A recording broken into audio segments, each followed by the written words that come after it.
day competition. The pressure and he got it! Oh my God! Oh God! Not like this!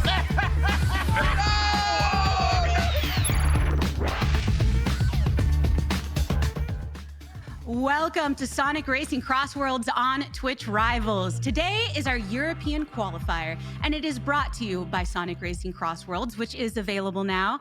I'm Gabby Durden. I'm going to be handling our Twitch Rivals vehicle throughout the day, and I think it's time we get these wheels turning. So imagine this. You are Sonic the Hedgehog, racing at blistering speeds in your fully customized Speedster Lightning racing machine, drifting and boosting through twists and turns in front of a cheering crowd at E-Stadium. You're bumping and trash-talking your rival Shadow when in front of you, a travel ring appears, and you are suddenly transported to Dinosaur Jungle. You backflip off of a waterfall, dodging items and jockeying for the lead, when an enormous T-Rex comes roaring through. That's just one of the countless thrilling racing moments only possible in Sonic Racing CrossWorlds. Available now on consoles and PC. Come race on our level. And you know, our casters know exactly how high that level is, especially after what we witnessed yesterday in the North American qualifier. Everyone, welcome back, Bear, to the broadcast. And we've got EE, a friend of Twitch Rivals, now joining us here for Sonic Racing CrossWorlds. EE, how you doing, friend? I'm outstanding, and if I didn't already have this game, you just sold me on it like tenfold right there, Gabby. Like it's an easy game to sell. That is a monologue that just gets the people going. Okay, I am ready for some good racing and some good action, and I appreciate you kind of putting a cherry on top with that. That was amazing. Oh, I mean, it's really hard to contain the energy coming into day two, truly, because Bear, I don't know about you, but I feel like I'm still buzzing at how tight the finish was for our racers yesterday and the wonderful surprises we saw from our cruisers as well. Yeah, in general, like the racing yesterday from the North American qualifiers is really solid. It was coming down to the last four races, and that's great because we had some dominant racers, Games Cage, really put on the show for the racers, and then Axel Matt really did a great job in the cruisers. But the remaining second through sixth placing, it was neck and neck. Last two races decided everything for points. So I'm really excited to see how this fares out for Europe. And considering that we have the same format coming at us today, I do hope we get some tight finishes. So our European players are the other 24 to the 24 that we saw competing yesterday. We will once again have 12 cruisers and 12 racers competing in their respective lobbies. And we are gonna be going through a lot of courses, everyone. 16 courses. We've got those two categories. All CrossWorlds will be available, and players are gonna be ranked based on their total points that they obtain with their placements in each of these races. And the top 6 from each category advance to the grand finals, which will be happening next week. And our North American and European qualifiers will be colliding for the remaining $20,000 of our $60,000 prize pool. And in that 20K today, it's not just our qualifiers that will be walking away with a good slice of it. Even those that are placing in the bottom get 750,000, or not thousand, but 100 rather, into their pockets, which is still a good chunk of change. And then $1,000 to the winner today. But like I said, that's not the only time they will get a slice of this prize pool, because today is all about preparing for that grand final. And we've got a lot of dynamics when it comes to what we're watching, because the course list is huge. EE, are there any courses that you are looking forward to most? Yeah, absolutely. I mean, obviously the game is still brand new, but some standout stages that I see right here listed that I've got to play on. I really like Water Palace. I think that's a really cool stage, as well as Mystic Jungle. I mean, all the stages you're going to see are very aesthetically pleasing, but those are just a couple for me that just kind of jump out right off the gate.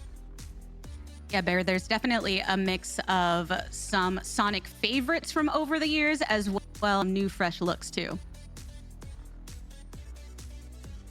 Yeah, for sure. I'm really looking forward to the colorful mall for today, just because of how good the deals are in this mall. And this game is really jam packed, so super excited for it.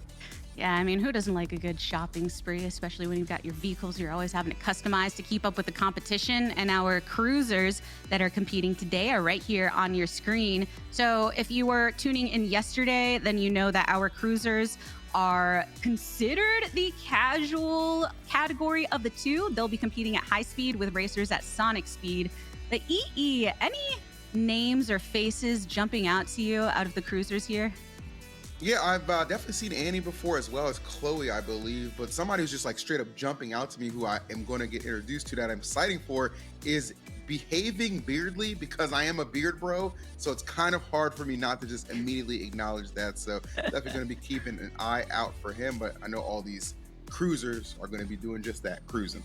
I'm going to need to learn from you later what exactly Behaving Beardly entails. Or maybe we'll talk to Behaving Beardly if he ends up winning the whole thing. But our racers will also be competing today. Some familiar names here as well. And Bear, I think that they're going to really put on a show for us. Yeah, there's a bunch of racers today that definitely look locked in. I'm really going to look out for Ponce, because I know that Ponce is just really good in terms of racing games in general.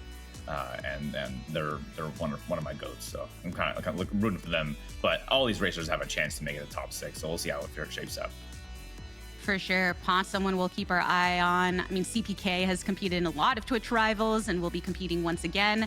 For our North American cruisers that made it to the grand finals with their qualification yesterday, we've got Axial Matt, Corgi Cam, Chibi Doki, Cruzadar, Rainho, and Lil Aggie. Bear, I feel like we were trolled by Chibi, who said that, you know, she wasn't going to place, but ended up doing so. Yeah, they did a great job. And then looking at our finalists here, like, it's insane, because the last remaining few for both of the cruisers finalists barely made it in. So I'm excited to see how this shapes up.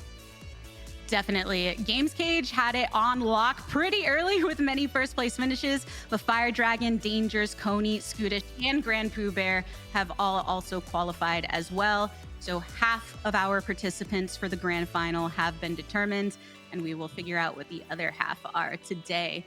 But I'm curious, EE, what you will be thinking of the courses and the players as they end up taking to the races later. But first, before we learn more on that, I think we need to hear from one of the racers themselves. We've got Annie joining us on the broadcast. Annie, hello. Yeah, hello. Hi. Hi. Thank you so much hello. for joining us here ahead of all of the competition that we will be witnessing today. So, when playing in Sonic Racing CrossWorlds, what have your impressions been when practicing in the game this week? It's been really fun. It's very fast paced. It's a lot of things happening, a lot of items, upgrades, and systems to get into. It's been a lot of fun. Yeah, the game's definitely a banger for sure. Now, I did read that you actually do a lot of variety content as well. So are you used to kind of playing some competitive, fast-paced games like this, and you think that'll help you in this competition? Honestly, my usual games probably do not give me an edge, because I play a lot of RPGs and MMOs, and these games can be kind of slow. But I mean, I do have some experience of racing games here and there casually. So hopefully, maybe that can help me. But yeah, I'm definitely not going to be an expert.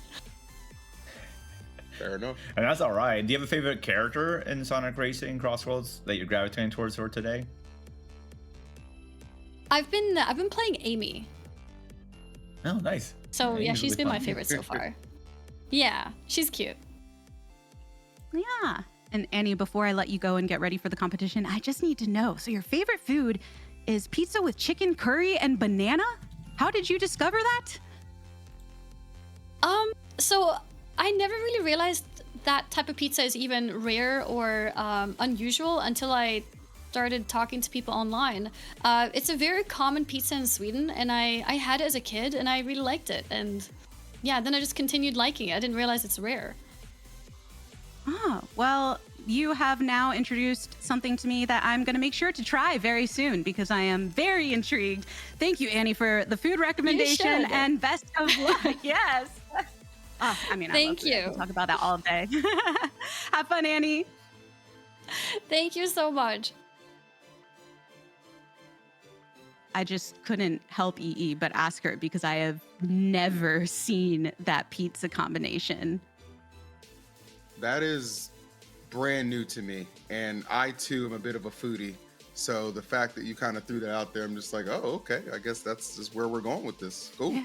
So See how it works too? The sweet and the savory, All right. Well, Twitch chat, that is a task for you at another time to potentially try that type of pizza. But for now, chat, while you are waiting for more amazing gameplay, our friends at Honda want to give you a chance to participate and play right here in chat with 4 super fun games. In the first game, you're going to be working together to steer the Honda HRV and collect as many possible point items as you can while dodging the hazards. Be sure to check the high score leaderboard to see how you end up stacking up against chats from other Twitch Rivals events. Game 2 is a Guess the Phrase challenge where you collectively guess each letter and attempt to complete the phrase before time runs out while avoiding strikes and the cooldown that you receive for incorrect guesses. Game 3 is a classic memory game. Game 4 is a maze. And Twitch chat, as always, you must work together. So have fun and good luck.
Twitch rivals. Our friends at Honda are here to empower you, chat, and they are bringing you closer to the broadcast than ever before with our Charged Up Chat feature. Now, the best creative commentary from chat and on social media will be featured right here on the show. So start chatting in chat. Share with us your favorite memes and one-liners on socials. You can find us at Twitch Rivals or use the hashtag #ChargedUpChat, and you might see your comments live right here on the show. Plus, Honda has made a brand new version of their exclusive follower emote that you can use by following /Twitch Rivals and typing TWR Honda to let it fly. Now, Honda offers a full line of safe, fun, and connected vehicles. The Honda Civic Hybrid recently won its 4th North American Car of the Year award to the Civic nameplate and features an enhanced exterior design, a comfortable tech-rich interior, and a sporty, fun-to-drive spirit. Honda, the power of dreams. And whew, I am so ready, friends, to get into our European qualifier today.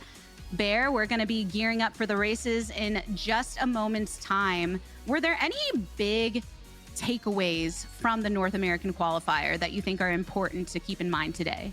I think for anybody racing in this, the biggest takeaway that we've seen that made the difference makers for both cruisers and racers was holding on to your items for the last stretch.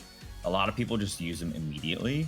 I think if you have that last stretch and you're past that last item set, and you start using your boost to get up there, really make the difference maker to get some spots. I think that's like the most ultimate thing that you can do. And we've seen people like Axiomat really take advantage of that yesterday, Games Cage as well. And even people that made a comeback, like he was in the bottom 4 spots in the first few races, but then ended up, adapting and then using their items to their advantage. So hold on to those items until you really need to use them. Yeah, and we saw such a big difference maker in those final moments, exactly as you're saying, where the items determined who ended up in a pole position versus not.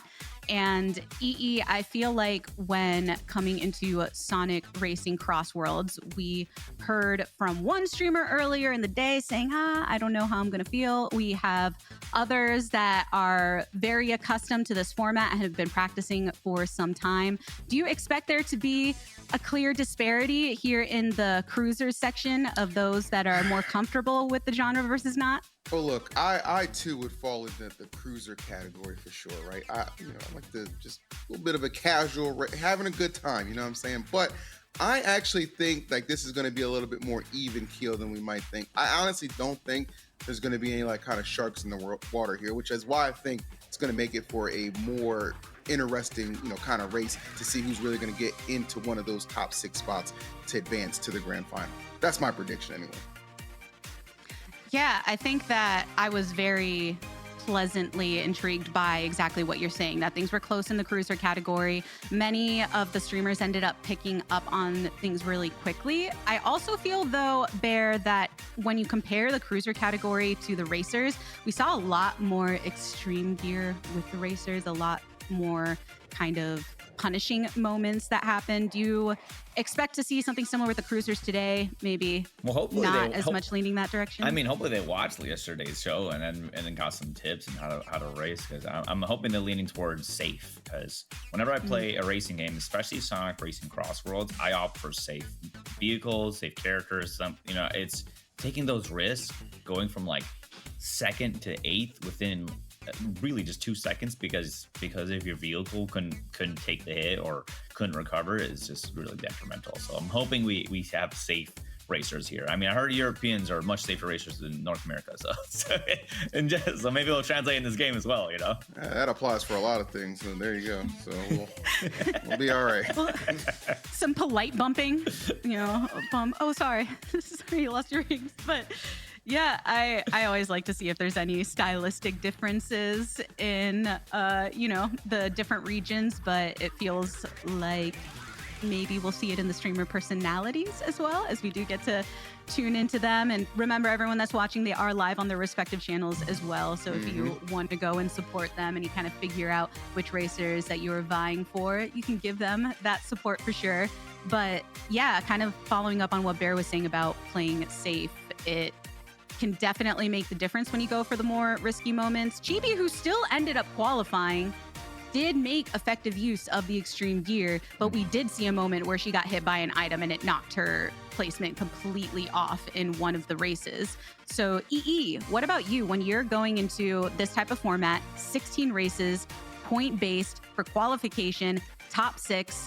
What are you doing? Are you trying to go for all the cuts you can to get these early pole finishes, or are you playing it a bit more safely? Yeah, I mean, for me, it's kind of weird because like I do enjoy being able to like kind of use like, if there are the, I know the kind of like the cuts and the shortcuts on said course, or if I'm kind of like feel like my snaking technique is good, like I want to be able to take advantage of that. But because I feel like there's such a slim margin of error attached because only top 6 are making from each group, I'm definitely on the safe side, especially if I'm like top of the line. Like I might actually fade back and just hope I can kind of get like a shield just to protect me. If I'm like getting constantly like 4th and 3rd over and over, I'm good. I don't need to get first. I'm not looking for first. I'm looking to qualify. Okay. I know what you're thinking. That's a chicken way to play for the win. No, I play for the qualification. I want that top 6 and I want to be back here next week for another slice of that 60K pie. It's just me. Right? Yeah, Solid. I'm definitely pretty much in that same boat. I feel like I would play like, I believe it was Rainho yesterday that qualified and kind of did just that. I don't recall her getting a lot of first, seconds, or thirds, but she did manage to stay safely in the middle of the pack and kind of keep that target off her back to go for that qualification. So it's definitely a strat that works. And we are still in the discovery stage with Sonic Racing CrossWorlds because it's only been out for a week and the interactions with any new game really start to show themselves in that time. Bear, for instance, we had yesterday, I believe Emerald was pointing out that he had not seen it before, where we had a moment where the tornado did actually remove the slime from other racers around, I believe. Do you remember that moment? Yeah, I think it was the void. I'm not sure. It was something. It was an item that negated the slime. The slime really just takes you out. It covers your screen. You have to shake off all of the slime yourself, and you lose all your items. So it's a really powerful item in this game. And yeah, he was very surprised. I was very surprised. Yeah. Half the time, I'm just impressed with how nice this game looks. so whenever he's like, I like the music alone. I think the music is probably one of the best music I've seen in a Sonic Racing game. I love the flow of it.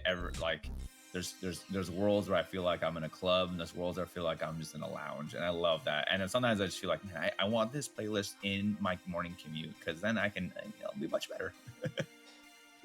You should see, you need to teach your son how to play, even though as young as he is, just so you can have him in the back seat with the game and hooking it up to Bluetooth in your car so you can get the soundtrack. Oh yeah, that'd be great. But safely, so you're driving and he's driving in the back and just making sure you're listening to that on your morning commute. I don't know how you're going to get him to school after that. I haven't thought that far, but I'm just trying to make sure you have the music that you're looking for to keep you in the vibe. Yeah, for sure.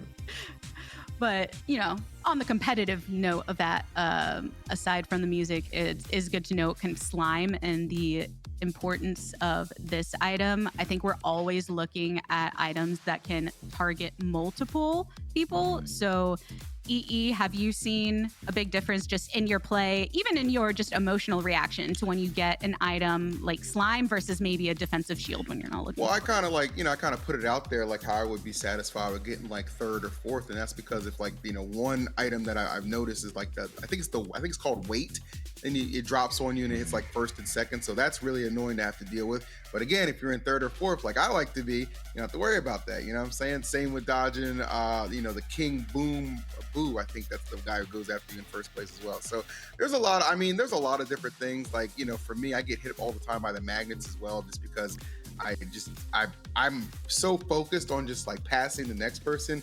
The hazard items sometimes just elude me and just get caught up. But again, there's defensive ways to work around those things with like the shield, with like the tornado. But for me, like a lot of people I've seen who are just like just excelling at the way that they're playing, they are just so they just know how to kind of craft their item slots where they want it, where it needs to be. They'll kind of re-roll if they have to. I'm a little scared to re-roll sometimes because I'm just like, I know I'll just end up with something worse, like Slicer, for instance. Like that, yeah, Slicer's okay, but it's like, you know what I'm saying? Like, do I really want this? I want the monster truck, you know what I'm saying? I want to be cruising through. So I don't know.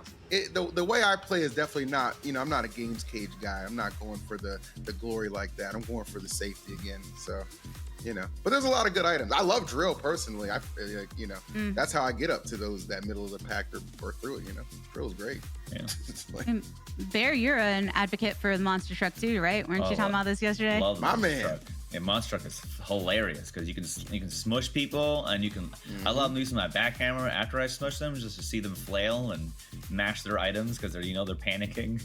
But I think one thing for me, I think anybody racing this game, you should be mindful of is the rings. The rings are the most important thing in this game. It makes that you have 100 ring maximum, and it makes you go faster. So your vehicle will rely on the rings on the floor. So if you get hit, you got to get this. You can't catch back up. And just like any Sonic game, rings is where it's at. You know, you got to collect those rings. So those are the biggest thing I've seen. Like a lot of people yesterday, we saw a few people opt for rings rather than get the item, which I think is probably better, especially if it's like a 20 ring or 100 ring bonus, just because it does increase your top speed. Really, you think the rings have more? Okay, interesting. Yeah, especially because if you can't. Your top speed, and when you use like a boost, won't be as effective if you don't have close to 100 rings. If you only have 10 rings and you use the boost, you're not going to get that far. But if you opt for the rings and then get an item, or if you drift and get the rings and the item at the same time, that's optimal. Yeah, I mean, if you can get both for sure. And I do feel like in the racers yesterday, when we were listening to them talking to their chats, they did verbally communicate their focus on ring management a lot. So it's clearly something that they're all keeping in mind when actually going through the different courses that they are here for. And another aspect that we saw really affect things too was the change in terrain. I mean, we were talking earlier about the courses, and you got water, you got grass, you got ice, all sorts of things. So EE, how have you been finding the experience and handling your vehicle when switching between the different types of terrain? Well, I think it's cool, actually. I think games like that kind of incorporate like real world aspects as far as like kind of terrain goes, and that, you know, you can slide on there and just kind of, you know, drift through. I think that stuff's really cool. I also like the fact too that you do have upgrades available that can kind of counteract some of those icy slips, stuff like that. So you do have options to kind of tailor make your vehicle to play around with that. That's one of the things, like the exploration that you're gonna have like in this game is just, to me, it's like, it's the customization, you know what I mean? Like there's so many different ways to tailor your cart to your kind of like driving patterns and specific things that you prefer, you know what I mean? Because like I'll tell you the truth, I am terrible at drifting. So like I need some handling expertise. All right. I'm still figuring all that out. But the fact of the matter is, like, when I am on any kind of like, you know, unfamiliar terrain, I'm glad I have the option to kind of upgrade and retool my machine to help me out with that. I'm honest about it. All right? Yeah. And speaking of upgrades, that is something very important to note in Sonic Racing CrossWorlds, because as far as this event that we have going on today and across the 3-day event in total, for the license plate, there are 2 gadget slots available to use. So they are limited in that aspect. And Bear, when we got to speak to Games Cage yesterday, he was talking about just what he was choosing to bring to the table and kind of the impact of that. So having this kind of even playing field per se in cruisers, or, you know, kind of being able to have everyone focus on those 2 slots, what do you think that's going to do to the competition in terms of our cruisers? Well, I think our cruisers, they'll probably default in picking, the game suggests you to pick the quick drift charge, which is really good because you just get your level 1 drift faster. And I think this game, you have a lot of those level 1 drifts. So I think for the most part, most people are going to opt for that, or the aerial trick one, because that's also good as well. Because when it comes down to it, the boosters that you can get that will make a difference for the whole duration of the race, you kind of want to make sure you have a gadget that's going to be effective for all of it and not just like the first part. I know some people like I like the monster truck gadget where you just turn into a monster truck at the beginning. It's really funny for like 2 seconds, but then you have nothing else. You can't do it again until you get the monster truck. So I was like, I'm guilty of that. That's me. Really? I guess that would be the most satisfying moment, not in terms of strategy, but just using it right at the start. I mean, it is hilarious. Although I'm the type of person that I think about the whole race, from the start and then till the last stretch. Because when it comes down to this game, it's always your last stretch. Like that final lap, when you hear final lap, you're like, oh. You gotta lock in, and then you just can't. You have to play safe. I know you like playing safe. I'm the same way when it comes to final lap. If I'm gonna have to get fourth, I'm gonna just maintain that fourth. Smart man.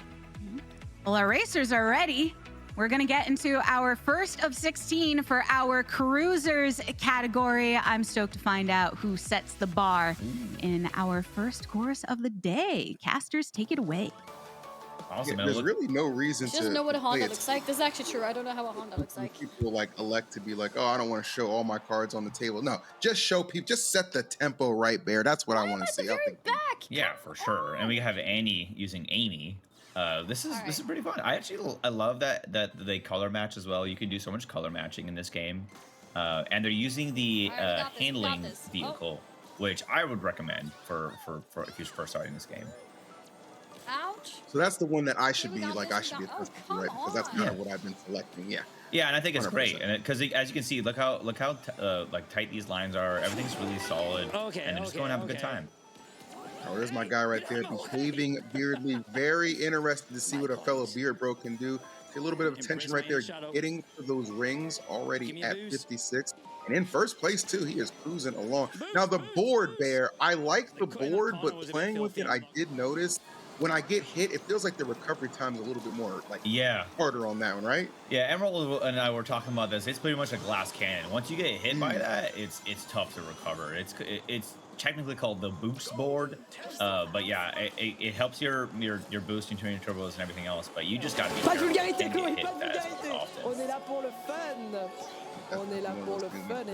I gotta be super confident, and I'm not just quite there yet at the moment. Oh no! The stage hazards in this game are so detrimental. That huge ball is tough. Yeah, it's kind of funny too, because we're pointing out the fact there's so many devastating items to keep an eye on for too. But really, it is those stage hazards that can definitely take you out. And with so many different stages in this game, you really do have to play a lot to kind of get accustomed to everything. Because at some point, even if you play a lot of hours, you're still going to run into some surprises.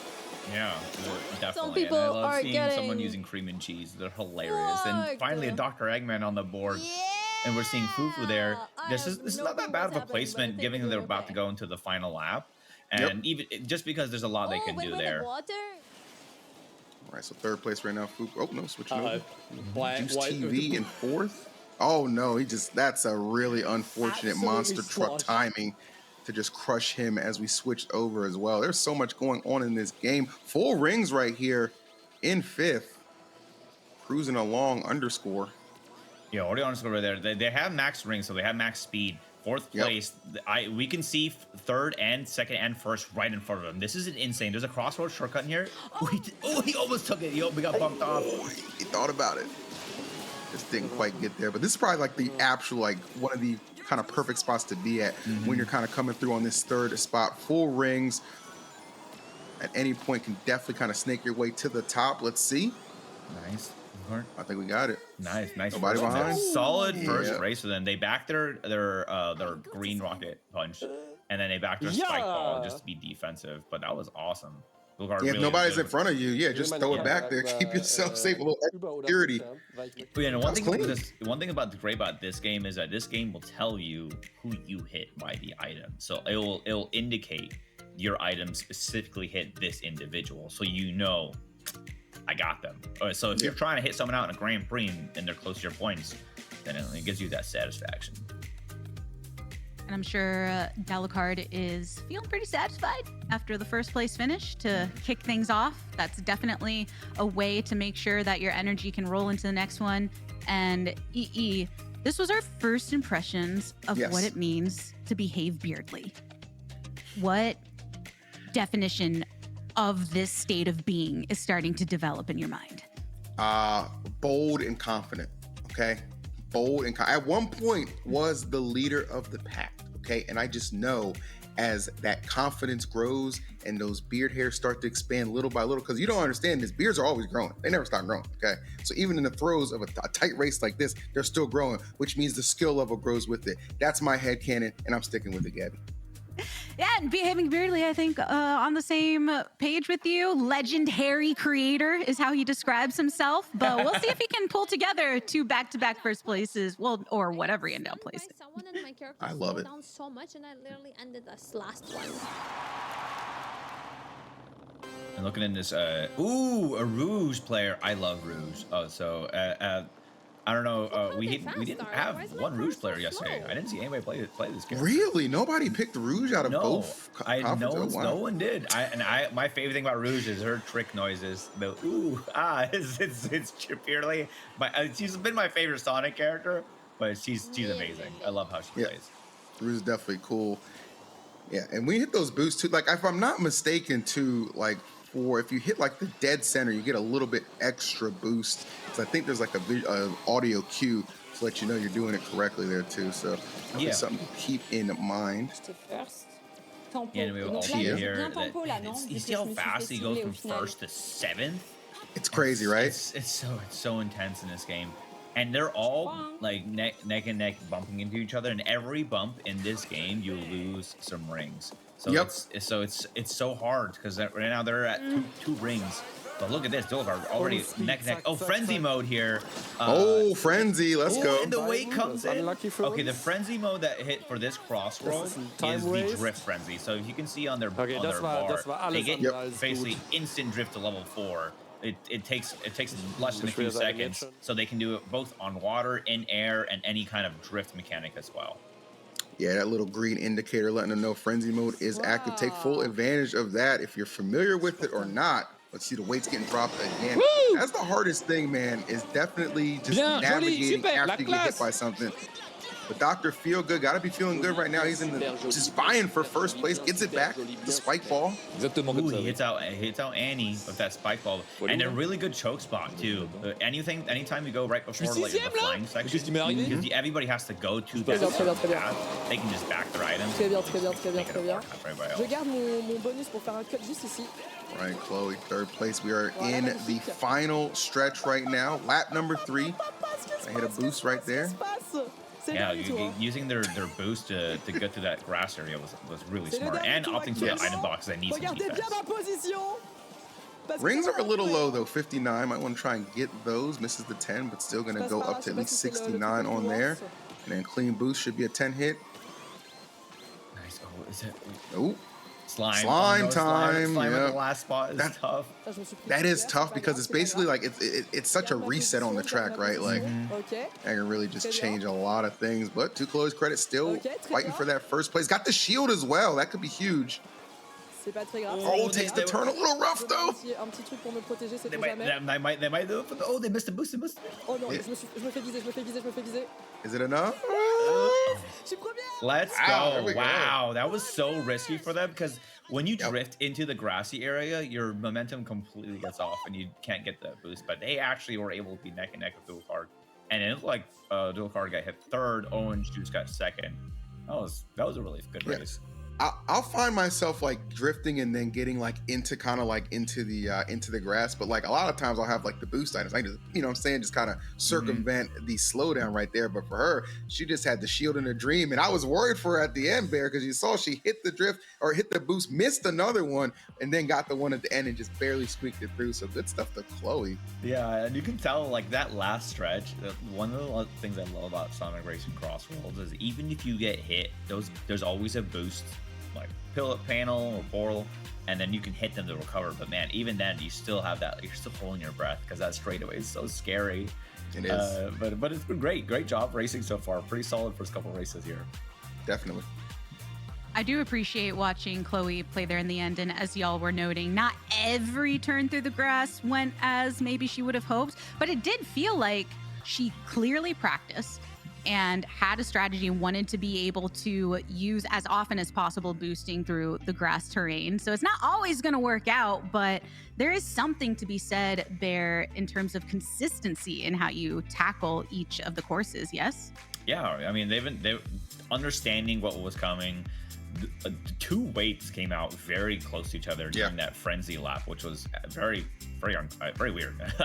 But the fact that both of those came out, they knew that final lap may not be as hectic, so they were able to really take full advantage of that with that boost and then maintaining that lead. And having that shield and holding it for that long at that final stretch was smart in case the King Bamboo comes or really anything coming after them. So not opting to mash it out, even though dual cars neck and neck with them, just understanding their items. They definitely been playing the game a lot more than just looking at some videos. They've been grinding. I do feel like that's my opinion. One of the difficult things to master when you're going into games like this is the fact that you are moving quickly, but you need your brain to not go too fast as well and be too trigger happy, and make sure that you hold on to something whenever it's the best suited for your strategy or vice versa. EE, for anyone that is picking up this game for the first time, as a lot of people that are watching are new to this, what would you recommend in terms of trying to get used to that, making sure that you're thinking about the race holistically and not just racing your brain at the speed of your wheels? Yeah, I mean, again, I think one of the answers to that is kind of what like Bear pointed out in like the first races, like the handling machine is just like so good, right? It's just like you're able to kind of get a feel for how the tracks are and the courses are, simply because you're able to like not just go all off the rails. You know what I mean? Like I must confess, like sometimes when I was first playing, I did use a little bit of that, auto steering just to kind of get a feel for it. I didn't want to go flying off, you know what I'm saying? I'm just trying to feel what's going on. So I feel like just taking all those kind of good measures at the start of things. And again, the vehicle types, like tailoring it to what you feel most comfortable with, learning how to race, that's just going to be the biggest thing. Like, some of these guys are all about speed, acceleration, handling, like whatever your model is, it's all good. Like as long as it's like tailored to you. Yeah. You got to tailor the experience to what you're looking for when you're taken to the track. Speaking of which, Bear, you and Em inspired me yesterday when talking about what you were just talking about with Rouge and having some great voice lines. So when we got off the broadcast last night, I did go and play and I did pick Rouge. So are you proud of me? Yes, I'm very proud of you. How did you enjoy the experience? Is perfect, right? Yeah, it's perfect. Thanks. I just need to know that you're proud of me. I'm very proud of you. So it's fine. Now, going into the course 3, let's go. the standings are starting to shape up. Top 6 is still anybody's game. I know Daniel D is gotten last twice, but don't worry about that. And if you're in the bottom 3, you can still make it at top 6. 100%. That's the good thing about having 16 races to work with. Like the first couple, you can honestly just have them scrubbed if you're able to really kind of pick it up down the stretch. So we're at no point does anybody need to be discouraged about anything right now. It is still anybody's game, and those top 6 slots are still very much so available. As Fufu making some plays right now. This course is still that's tough. I love this course. It's another good one. Yeah, again, just the aesthetics of the stage do not disappoint. Yeah, in this water section, getting their charge dump is critical, but the last turn, you sometimes just opting not to do the massive charge jump. Like, look how people are going to hit this wall here. Yeah, it's literally 5 people. It's so hard. It's very hard. Like, you're not used to that, what do you take do you just take your finger off the gas there? Like, yeah. I'll still charge them. Take your finger off the gas because you cannot you can't like it's too hard. Like you're just bumping that wall. Fair play on that. Iron spike ball. Yeah, after ready. Roulette Road CrossWorlds, which I love this one. This one just feels like home to me, so it's really pretty. Yeah. Well, that's true. Good point, Mr. Vegas here on the comms. Hey man, probably stop trying behaving weirdly in first, really getting used to it, having your shadow on their comment on every decision that I'm making right now as well. And their ring management's nice. Their lines are pretty good, and they've been holding their items when they can. Yeah, item management, it is hard. Like sometimes like you'll get an item and you just want to use it immediately. But yeah, again, like just being able to be disciplined, especially when you kind of get the ones that are really good on like the defensive end. Yeah, you got to be able to know when to hold them, know when to fold them. And right now, Tia, I don't think that doing a back bad here. job. One big thing about this, one more thing for this game, if you notice the boost panels on the bottom, there's pinks and there's blues. If you get the blue one, it's so much faster, and you can use it to get through like grass terrains afterwards. So if you ever see a blue colored boost panel, go for that immediately. That's the go-to one.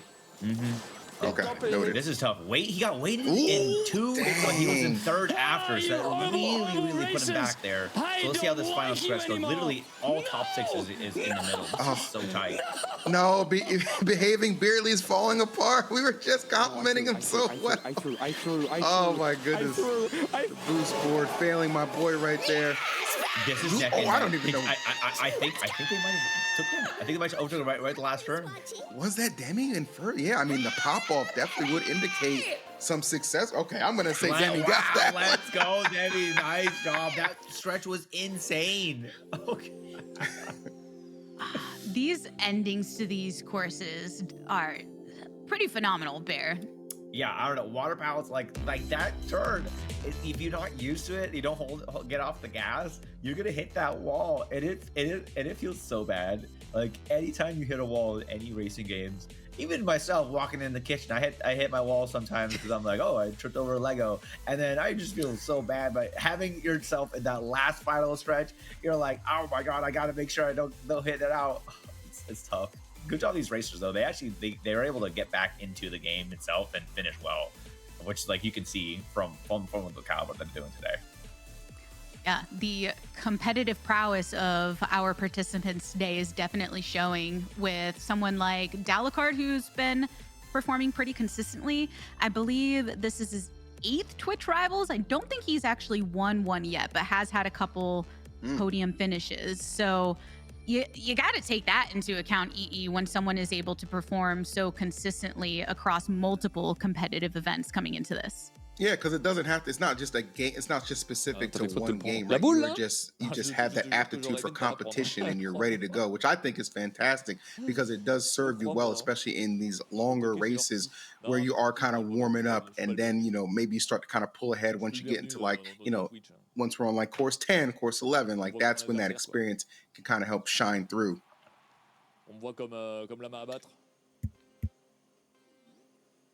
Dr. Feelgood's talking about right now. Alors que Chloé 800 heures de jeu. A bien réussi ce départ canon.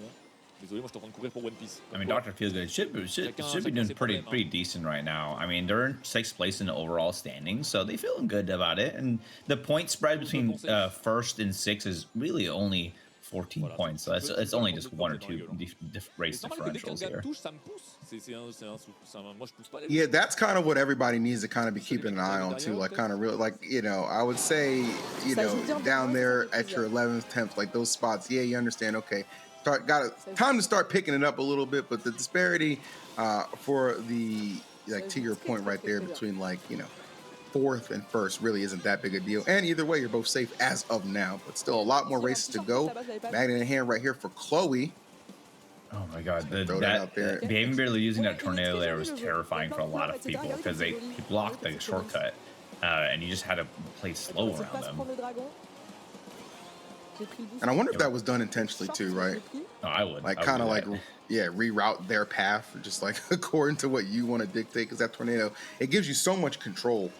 Both offense and defensively. Chloe going for these really optimal routes of being in the sky and taking as much boosters rings as they can. Let's just take this easy. He says while he slides. All right, Beardly.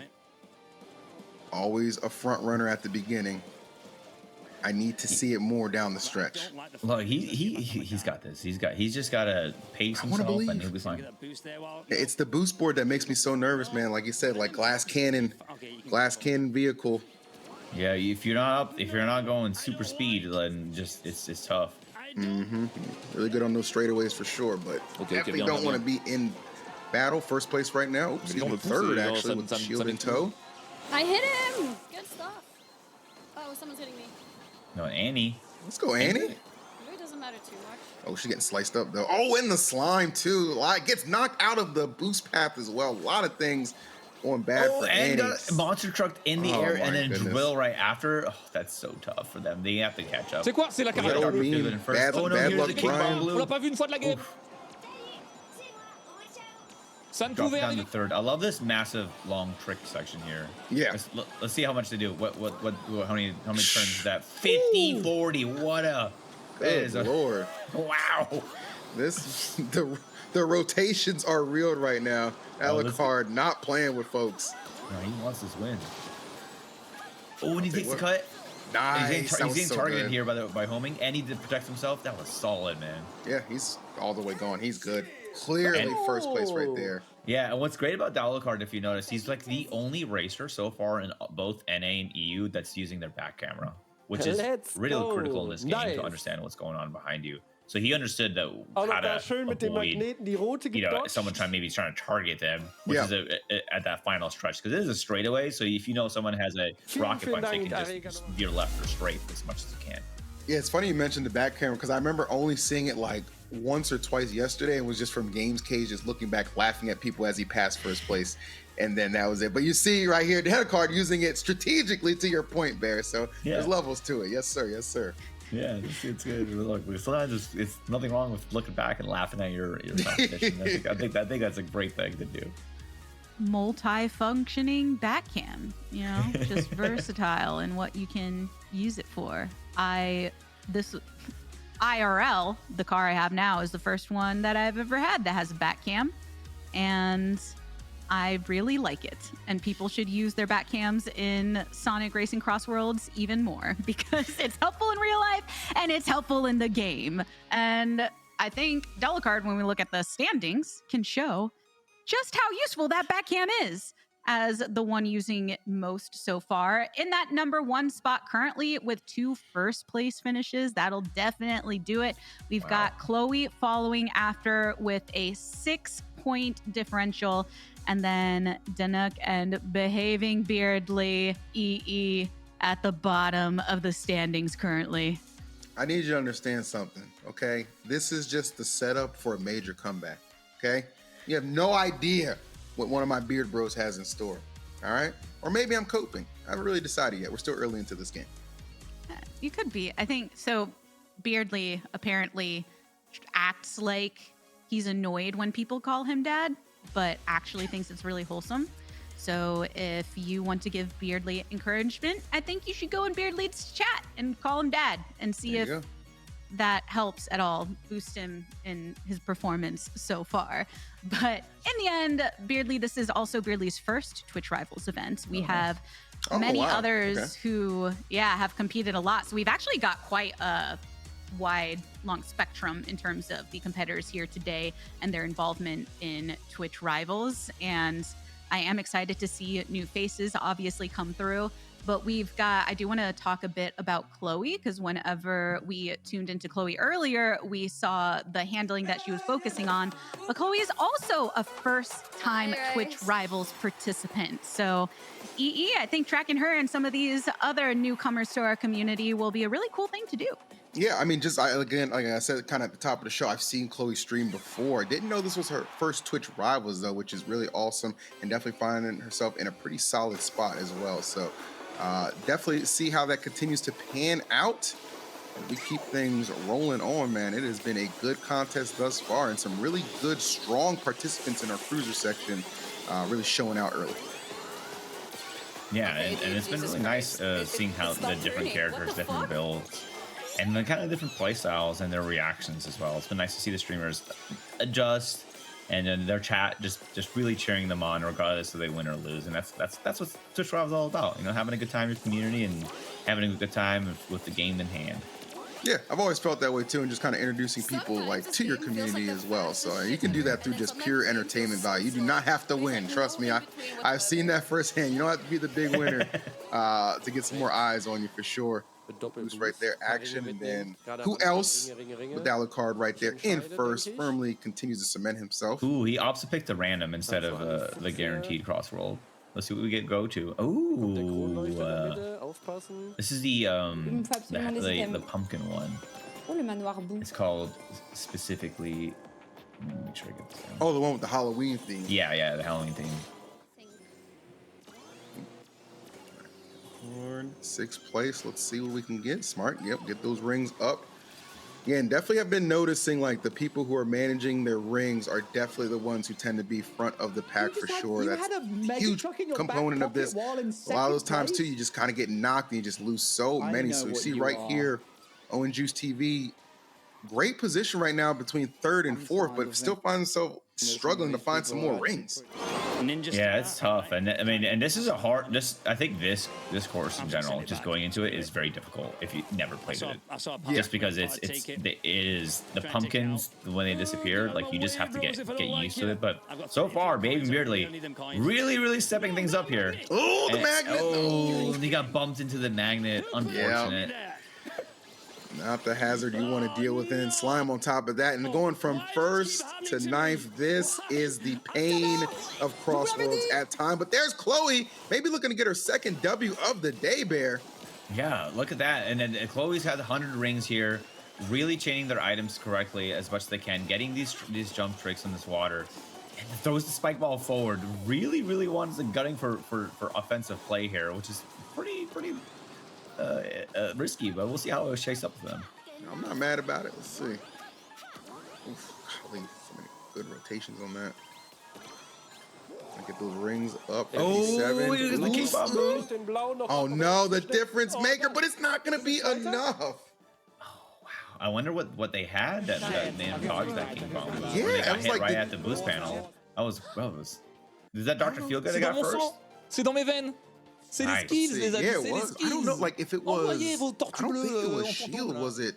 J'ai peur de Like, rien, can't moi. you boost through if your like timing is like really good? Is that like a thing? I thought. I believe so, but he was right at the boost panel, so he probably got hit and then just recovered pretty easily. Oh, okay. He yeah. was 'Cause flashing red because he was, yeah, got hit. You're right.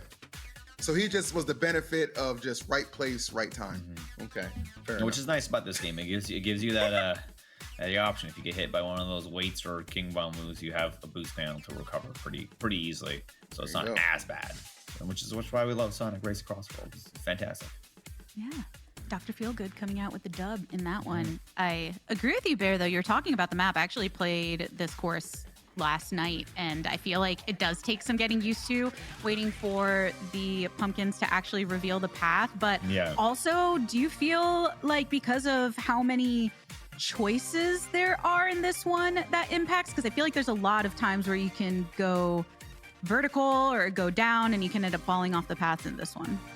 Yeah, it just depends. Like the pathing you take is highly dependent on anybody else in front of you. I would say for me, I like to take the safe path. So if I know there's rings, some of the players that we saw, they opted for items, which Dr. Feelgood did, and he ended up using a boost right then to secure his first. So sometimes just understanding what pathing you can take can really help out there. Really can be just that simple. Also, I love this little cartoon model on PSP's setup. That is adorable. Little keyboard. Yeah, and PSP 1G is actually using a keyboard to play because I did see the space bar when they were starting their race here. So that's pretty good. I mean, like you can play this game with a keyboard, controller, and really like any kind of styles. It's been really nice to see that. And now we're in Colorful Mall, and these sales here are fantastic. 50% off. You don't get to see that all the time advertised at most balls. Yeah, I feel like in this mall, it's always Black Friday. Like you're just like a lot of chaos and a lot of sales. It just kind of fits, So that food court looks pretty good. I kind of want to try out some Sonic food. I would not be against it. I'm with you there, my friend. Getting there was usually two the monster bully. trucks. You could. That was just over for poo. That was brutal. That's unfortunate. You go left, you go right, you're still getting squished. Either way. All right, Annie right now fighting for first place position. Yeah, and Chow Park is for this lap 2 crossword area is pretty difficult. Everyone will talk about this. This is kind of a higher skill ceiling map and course to Maybe get used to, just because of the twists and turns, and you feel the So when you vision get can hit, be maybe that's pretty the low. So you just have to be When you get prepared hit, as much as accelerate back possible up. to be anticipate what's in front of you. Which Annie's doing a pretty good job of, maintaining a near podium spot, pretty solid. And that's going to go ahead and get her in second place right now, heading into the final. I'll make it first right now for Alucard, who just pulled ahead a little bit, as we kind of expect. Always in the mix here for these top spots and top positions. And indicators, we haven't seen them in a hot minute, but let's see if they can actually get their way up and have a nice podium finish. That's what I would shoot for if I was in their point standing. Just having a nice solid finish. Yeah, I mean, at this point, that's all you really need. Like, you just kind of want to keep cushioning that solid lead. It's kind of where you're at. Well, I'll deal with the first place here, and they have a spike ball in tow. They have 51 rings, and they still have one last set of items to go through. Let's see what they pull here, and they end up hitting someone else in behind them. Ooh. Oh, tornado ripping through. Oh my god. Good Lord. Dude, I feel like sometimes we'll like end up just oh my goodness. I think just barely sealed that one away. Maybe that it was terrifying. Close. Like right on your heels. But the celebration from the character definitely, first place. Alucard just oh my goodness, inches away from second place right there. That was crazy. Yeah, a little too close for comfort for me, but that sucked. Altia, they were in first, and then that one tornado sent them back to like first to like middle of the pack, like 8th. It's such a hard turn. You really have to just anticipate what you can, but your tornado is so hard to react to, especially if someone pops it right next to you as on that turn. Because even your back camera, you can't see them outside your peripheral vision, so it's very difficult. Yeah, watching Ultia just get hit, and then the number get higher on the placement within that race. I feel like you feel it definitely more when it is towards the end, which is why so many of these racers save their items for their moments. But EE, I feel like Alucard's definitely kind of shaking out to be one of the top of the lobby, yeah?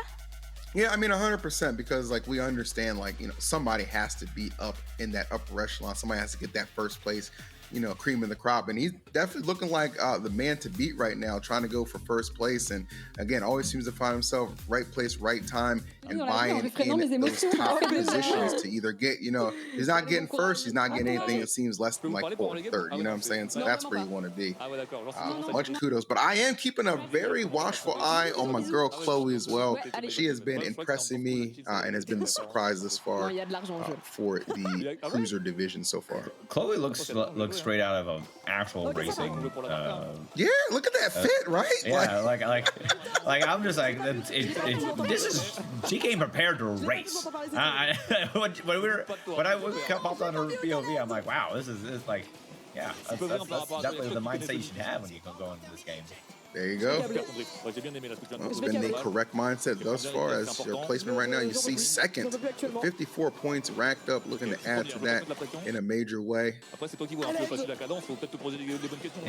but this course specifically is very hard. Out of all the courses when I tried learning them, I had to replay this one twice in Grand Prix mode. It was just difficult to get used to, just because of how narrow the pathing can be and how much you can fall off. Yeah, and that's kind of like, something that, I'm noticing, especially from your descriptions, Bear, is like you're seeing some of these stages, like they do kind of like scale up at times, right? Like you'll go from something that's a little bit more easy to kind of navigate to something like this that just kind of just puts you in the fire. And if you're not exactly sure what's going on, you're not too adept to it, you are going to have more than just the items like Slime to have to deal with, right? It's the stage itself. Ooh, throws the magnet forward. Oh my goodness. What? We all had the same reaction as Annie. What? Like, what are you supposed to do? That was so tough. Oh, that's such a rough chokehold point. But you know what? There's still a whole lap and a half, so they can make it back up. So I'm rooting for them to make it back up. Definitely a possibility. Just need to get the right item right there. Maybe something to disrupt those ahead of you. Get a drill to just get a quick little boost through the course as well. A lot of things can definitely go in your favor, even behind yourself. But here we are, 3 of 3. Alucard once again Oh my really goodness, look at doing this. these tricks on the side. Right? This half pipe is really solid lines, That's the way they understanding talk about in the Bible. the mechanics of this game and taking advantage of it. Don't go off the edge. Really nice to see. Oof. The Orange I knew it. Juice TV is really doing their best to make their way in here. Okay, They're still somehow. in first though, No, you which is don't. pretty Come here. solid. But then I'm getting hit here. Hey, big Yeah, fire, hitting okay? Fufu. No, it's a scrum. It's an absolute No! Oh my god! Oh, did they sneak in for that first? C'est horrible, c'est They- horrible. Je suis pas sûre. Je suis pas sûre, je suis pas sûre, je suis pas sûre. J'ai fini 9. Pourquoi il n'y a pas de classement? Je suis première Oh ou my pas? god, she's holding her breath. Je suis première. Yeah. And look at Annie too. Annie got second as well. Yeah, That's let's go. Annie made her back up. That's good for them. Oh, that was J'ai fait 9. what's tough about this Vraiment, game genre, that I j'étais dans le top. definitely have seen for a lot of getting used to is that weight. Once it targets you in second, you have to anticipate. Even if you slow down as it's dropping, even if it will hit you if you're in like fifth and that weight detected you at second place. So that last stretch and just recovering from that was literally like 1 second. 8 people change their placements. So it's so quickly. tough because you're right there at that final straightaway, and then you're just like boom, boom, boom. Like, you know, oh, I got to at the very least I'll get third. Nah, bro, you're gonna have to take 8th or 9th. Like, oh my goodness, that is tough. This game is unforgiving at points, and I love that. Right. I feel like that last course is also demonstrating why you shouldn't give up just from one bad finish, and 16 courses is a lot because Bear, we just saw Ultia in the last course get wrecked by item usage, and we were talking about how she got dropped all the way down to 8th or so, but then she was still able to pick out the win here in this previous course. So Bear, you know, I think it's still definitely up in the air for who's performing at the top. Oh, 100%. You just gotta one thing in Sonic Race CrossWorlds, it's all about mindset. Sonic games, Sonic just embodies like that positive mindset. Don't give up, keep fighting, and that's what you got to do. You know, it's super critical when you're going into these races. Is you have so many races left. You just got to make sure you don't give up and keep going. And now we're gonna go to Patos. This course is. The first part is beautiful. I would love the vacation here, but driving here can be difficult in the chokehold areas just because if someone has a drill or monster truck behind you behind these stairs, you are sweating bullets here. Definitely. And I think too, like what I really liked, about the, you just don't give up. Like look at that was a perfect example from Tia and Annie in that previous game, right? Definitely was having some troubles in the first few courses, but just immediately they both take like first and second position. Like it's definitely possible. You just have to play each course a little bit differently. But at the same time, just play your game. A good job of like opting a different path than everybody else to make sure they maintain those rings and getting different item box sets, which is great to have because you're able to anticipate something. You know it's gonna be crazy, so let's go this way. So I don't have to sweat it out. Ooh, frenzy! There is a frenzy. Are they gonna pick frenzy? CrossWorlds. Where are we heading? Nice. All right, we're gonna have a frenzy in here. See which frenzy mode is gonna happen. It's like drift, right? Yeah, it's drift. So you can get this as well in the air. Look at Annie understanding that super fast. That getting that frenzy drift in the air is gonna help them big time, and everybody else behind them as well. Just letting that tornado rip as well. Sheesh. Hold on now. Let me find out. Annie's starting to pick things up. Bear, there's going to be a consistent theme. I'd be okay with that. I always want to see the person we interviewed do super well. Yeah. I mean, we had that with Chibi yesterday, so hopefully we'll see Annie make her way through as well. Now, the King Bamboo, the way it hits first and that huge line of tornadoes is so terrifying because you have to just anticipate how it is, even for a second. You just got to move your way around it and just anticipate the hitbox afterwards. Yeah. But getting this final lap here back. Oh no! What? And stop! Take your finger off the gas. It's okay. Oh my goodness. That happened to me. That happened to me before. Yeah. You gotta take your finger off the gas and hold balance. Again with the bump. Oh, big boost right here from Behaving Beardly, looking really good. Could be able to claim maybe their first positioning, but Dalakard, of course, always there to play spoiler. but he gets knocked back to third. Iron Spike Ball in tow. Oh my gosh, whoever took that boost cut. More they gained, like, item. 3 placements. It was Fufu. In case we get targeted. Oh, no! Snatched it away! The last. Oh, God, that scream. I would scream too. And Horny, they passed that last second there. That was amazing for them. Oh, my God. Horty Nice pulling job. through with Knuckles, the smirk, and the first place acquired. 4 rings on that, too. Good stuff. And Just Baby getting really robbed got the last third, second. so that was pretty good for them. You know, they did their best. But man, that was a sequence. I don't know who got stuck. Was it? Danuka, yeah, I believe was the one that got stuck. Some say she's still there, trying to. Yeah, Danuka was the one that got stuck. Bear, you said you've been there. I've been there. You've been there. I'm gonna eventually. I'm sure it's just. Yeah, just gotta let off the gas. Now I just would like to imagine her just floating in the air, just stuck there forever. That was so funny. Danuk and everyone else we will see in more courses in the other half of our cruisers section on the other side of this break. See you there.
Welcome back to Sonic Racing CrossWorlds on Twitch Rivals. We are going to get right back into the action, but first, our friends at Honda are here to empower you, chat, and bring you closer to the broadcast than ever before with our Charged Up Chat feature.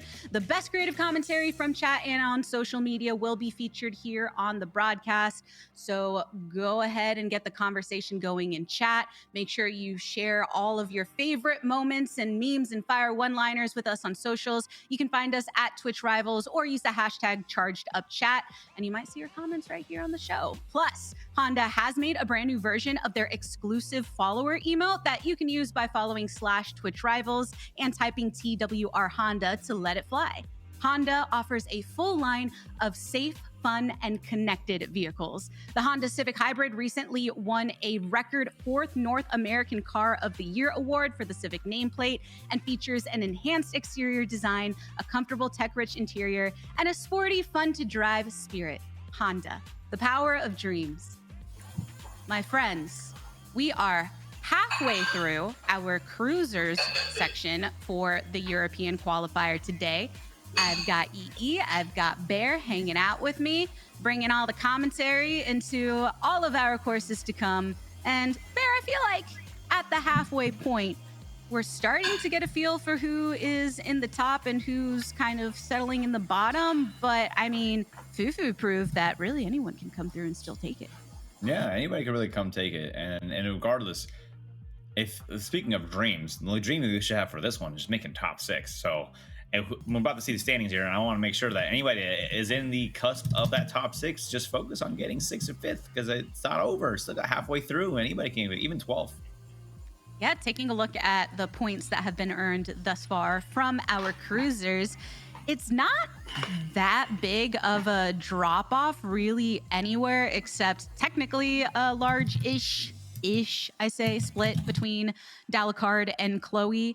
But when you're looking at that 6th and 7th place, only a 2-point difference, EE, I feel like we're going to see a lot of flip-flopping here in the standings. Oh, absolutely. As you would expect. Like, obviously, you see a clear runaway who has definitely emerged for sure, but there are still a lot of opportunities to still kind of place and boost your placement in the cash a little bit higher, as well as guarantee yourself a spot in that top 6 to get invited back for that grand final, which will be taking place next week. So there's still a lot on the line. With 8 races to go, I'm not ready to call anything yet.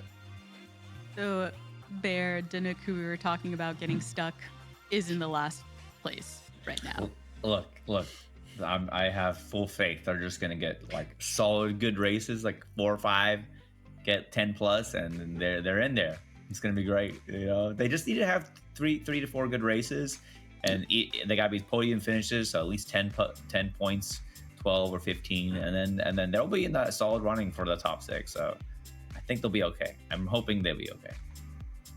It makes me think of when any competitive gamer or athlete, when you have the long game in mind and something goes terribly wrong in one part of it, you think, okay, it's okay. Conserve my energy. We have so many more opportunities to come. And EE, we're getting into that second half. Yes, we are. Halftime is complete. Let's get in. It's time to finish the drill. We'll see. I'll kick things off first with homegirl Fufu.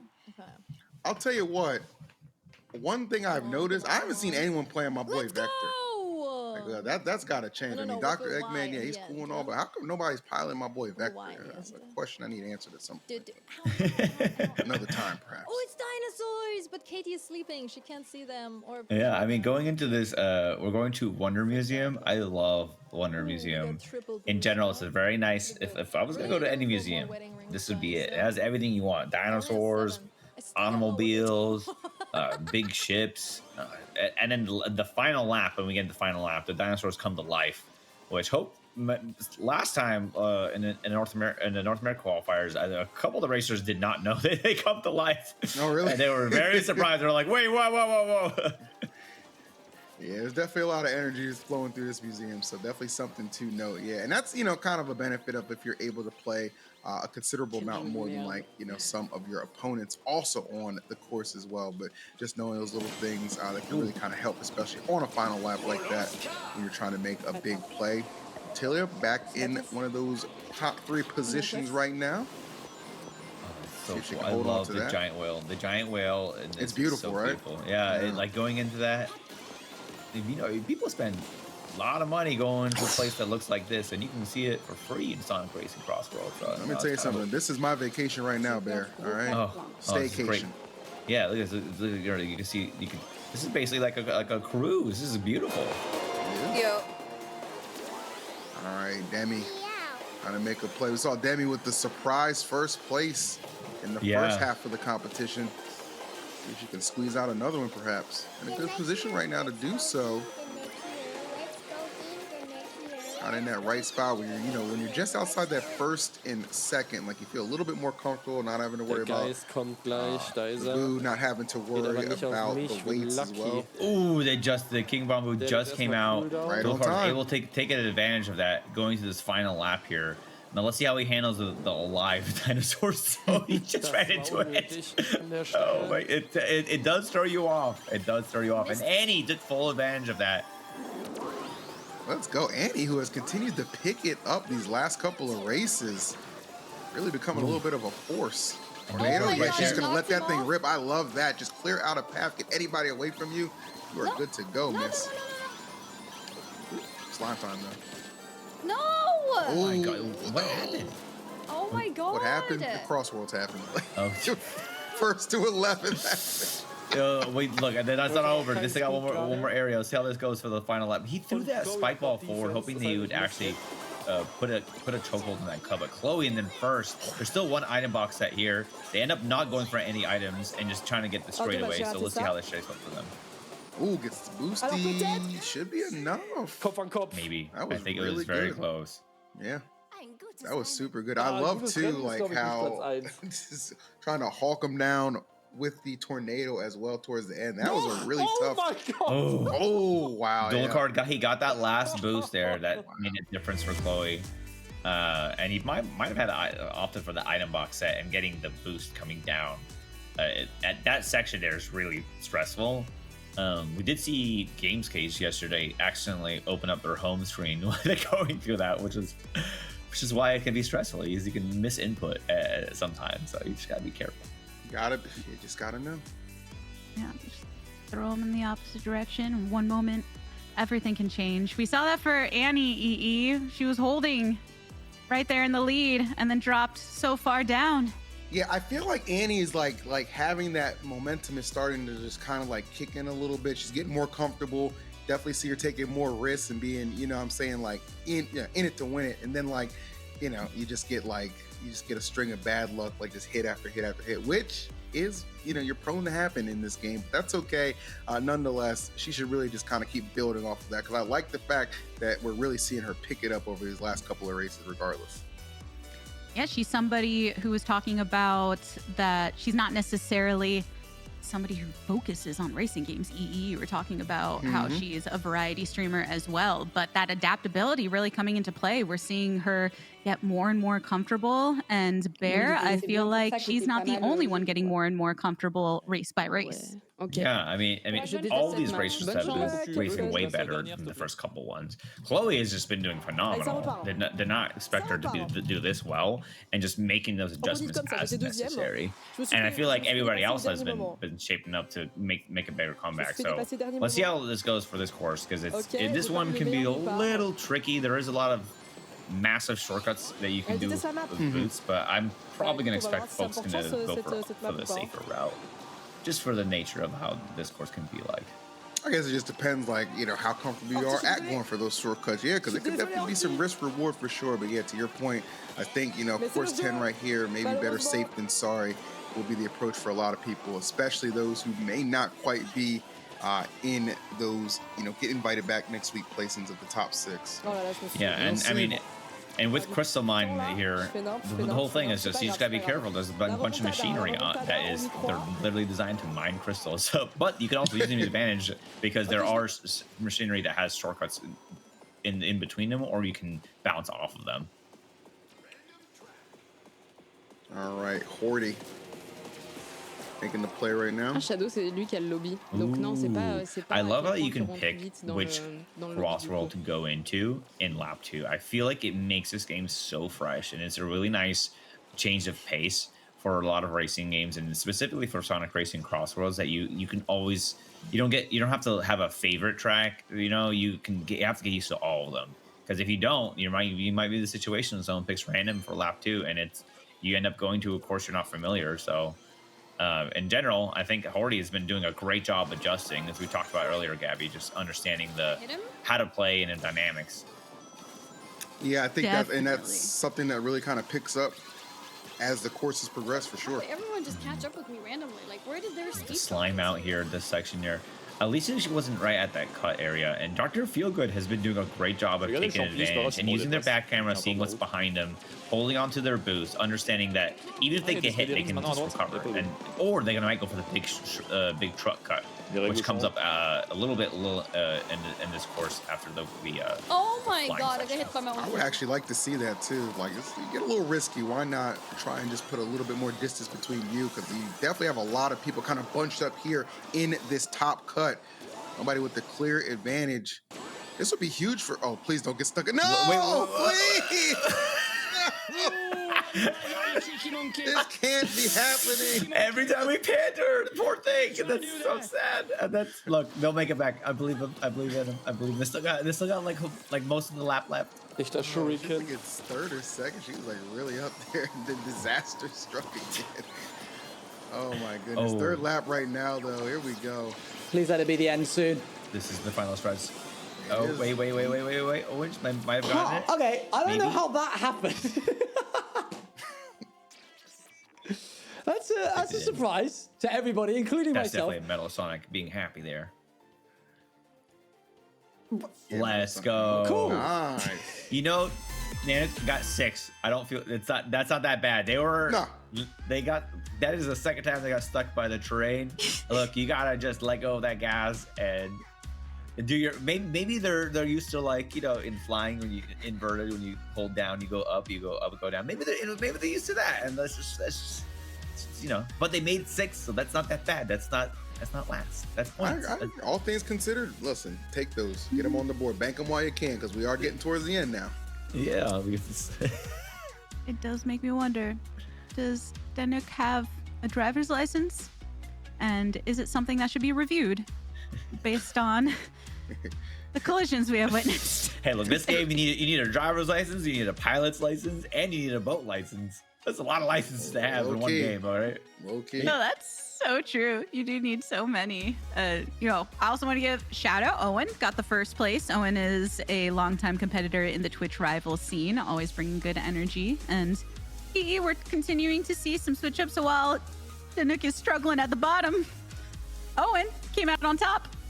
Yeah, Owen actually surprising himself too. I don't know how that happened. Well, I have a pretty good idea. Your lines are great. You just completely avoided all the hazards, and then at the end, I believe had a boost too, just for a little extra security to just put just that much distance between him and Dalukard, who is, of course, right there and finishes in second place. So I thought that was a fantastic showing right there. Very comfortable in that course, and it certainly shined through. Yeah, I mean, I definitely think Owen is somebody that people can get behind. I'm going to get behind Danuk, though, because I feel like she needs our energy. And I relate to the way that these last 2 races have been going, and bear the camera coming at the worst time, because I feel like we're focusing so much on these mistakes only because we happen to get to see them. I highly doubt that's how she's playing the whole time, but what are the chances, man? Look, they say the caster curse is real. I feel like this just happens. I'm like, well. Look, we're gonna pan later, and it's gonna be great. They're gonna have a fantastic race. They're not gonna get hit by anything. They're gonna get first place. It's bound to happen. It's bound to have the reversal for them. Okay, I believe in it. La première fois que j'ai rencontré DFG, il m'a dit ouais, les Belges, vous êtes bizarres. Et je dis pourquoi? All right, here we go. Course 11. It is, we're getting into that danger zone. We're not going to get too many more opportunities to accumulate some good points, especially while other people are doing the same thing as you. So if you're going to start making a stand and making a statement, now is the time. An unfortunate bump, putting Demi right there in 12th. Yeah, and what might be rewarded? Ocean View as a track is also one of those a harder course to get used to, just because of the way that the lines go, and understanding what pathing to take, and then the boat section is you've got to go in the ocean for a little bit in ocean view, and just understanding how to navigate this. It'll make or break for a lot of people for the final course section. Agreed. Yeah. This is kind of like, almost a terrain check for you. Oh, good boost nice over the grass. Yeah, that was fantastic. Yeah, he definitely has practiced these courses. He understands when to use what and how to use it. And I think we're back in Crystal Mine here for the CrossWorlds lap 2. So let's see how he navigates here. Again, you just played this pretty recently, so you have that freshness to it. So hopefully it's not too difficult. And he's getting that perfect center for that blue for that boost. And you hear that audio cue, you know you're doing something right. And Alucard very used to that as well. And all these boost pads as well, and just stacking and up getting those rings. Yep. Yeah, the rings is huge for him. Slime on him. Just opts to let the NATO go there. Hordy, though. Hordy is probably one of the racers we've seen today in cruisers that has improved significantly. Understanding what to do, using their back camera, anticipating what they can. They're just doing their best to adapt to what the game is giving them, and even going for the blue boost panel, understanding that it was faster to them. Very great awareness for them. Yeah, 100%. I feel like Hordy is just like, you can definitely tell a student of the game can just kind of learn on the fly, good ability to adapt as well, and just, hey, you're a little too close to me. I got this tornado right here, as well as the iron spike ball. A lot of good things working right here. It was coming down to the end. Wow, really clean lines, getting a nice little area there. Oh, they hit Dano with the magnet, but Slime is in play here. Let's see if it make a difference this final stretch. Everybody's very close to each other. Oh, nice. Allez. Hordy, this is yours to lose, and I think you're going to win it. Just barely. Wow. I saw Monster Truck creeping up on the right side, too, on that back camera. A lot of scary stuff right behind Hordy, but she secures the Yeah, that's why the back camera is so important, to make sure that you got to look back to ensure that you're not going to get smashed. But good job to Hordy. They've been really, really cranking it up to improve this in the rest of their Grand Prix. So good job, man. Yeah, Hordy says that she's one of the biggest Sonic fans, even though it consumes her soul every day. So I think it's great when you can see those native to the Sonic scene showing out on top, because Games Cage also yesterday, big representative of the Sonic fam, and ended up winning. And EE, I think just the experience with the franchise for Hordy is definitely paying off here. Well, you know what? There's something to say about racing, and there's something to say with racing with passion, okay? And having that little extra passion can be the extra bit of motivation that just gets you where you need to go.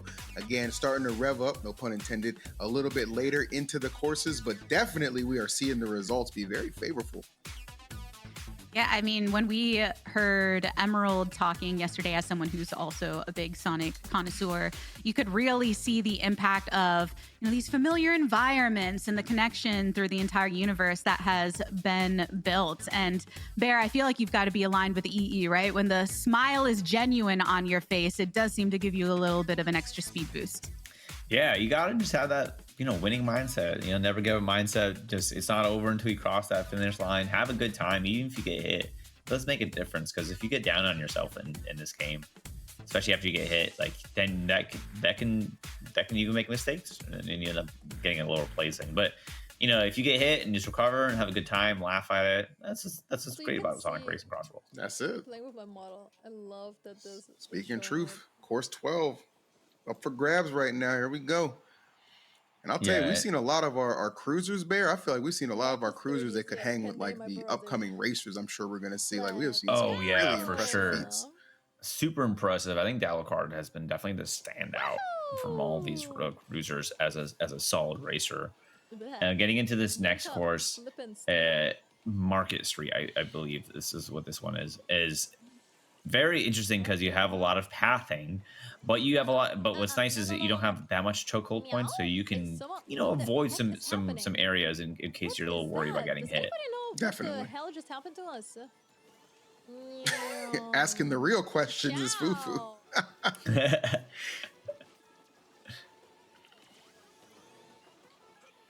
right, Hordy, maybe looking to go back to back in first place right now. you know, then they need that because they're fourth right now in the standings, so they still need to fight for that top 6 spot. Yes, getting a cushion is the most important point at this position with just 4 courses to go. Pas excellent ce que je propose là. Feel good. Good little boost. Iron Spike Ball. Donc là, je me prends des items, ça me target it. And Behaving Beardly really needs some solid finishes. Right now in the point standing, they're at 56 and 11th. But the difference between 6th place and 56 is only less than 20 points. So they still can make it up there. They just need to have 2 good races, and so I wouldn't give up. Yeah, 2 solid good races for sure. And we've seen Behaving Beardly have some really good moments for sure. It's just like kind of like towards the middle down the stretch, just unable to like really clutch up any of those podium positions or, you know, basically top 5, 6 finishes where you get those good points that you certainly do need. Annie, however, on the other hand, somebody we have seen and keep complimenting, our interviewee has picked it up in a major way, continuing to do some damage. Yeah, and also just anticipating the chaos of that it can be in a final lap, and adjusting is necessary. Ooh. You're in first place, you know it is trouble in paradise. They still got the double item, which is huge here. They needed that. Oh, the void, nice. Okay. Oh no. Okay, that'll recoup some rings for sure. Maybe draw in an item. Oh my gosh, did they just sneak in first? Did they just sneak in first like that? Oh my, all right. Yeah. This doesn't not feel... the weight, just feel right in my soul. Yo, but Danu got fourth, but that is a moment. Wow. That's just like, cause you can reach out and grab it, but you just can't move in that instance. And you're just, wow, cooked. That's unfortunate. Man. That's why. He's gotta laugh. Yeah. You gotta laugh. I feel like the mental work of these games is definitely a big part of it, right? Not raging too quickly, laughing things off, and just sliding through for those first place finishes when you can. But we're definitely seeing a mix up in these last courses for sure. I do want to call it just a couple other ones. Ultia, for instance, is a Twitch Rivals champion. Actually did manage to pull off the victory in 2022. And if you blink, you're going to miss her crossing the finish line. And while we haven't seen Ultia necessarily get these top finishes, she's maintaining her spot in the top 6. Yeah, I mean, that's at this point, that's all you really want to do. You don't have to be the standout. You just need to be, stand in, okay? Stand in that top 6. So just keep staying in those places that are going to accumulate enough points to just keep you ahead of those folks who are just right there on your toes. Obviously, it's easier said than done, but, you're a former champion. You know what it takes to win. You know what it takes to qualify. Just do it again. That's it. Stay committed all the way through.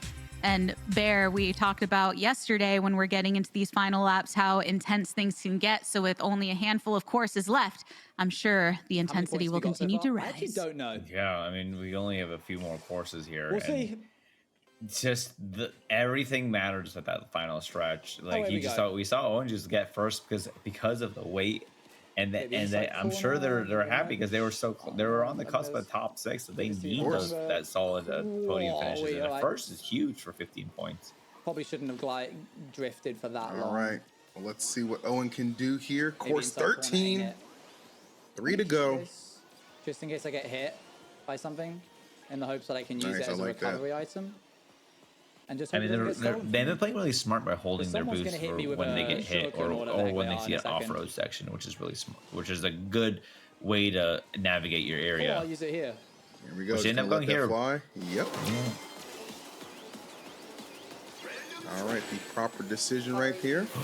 Oh, Demi. Oh, Demi got hit by that bomb right by Orange Juice.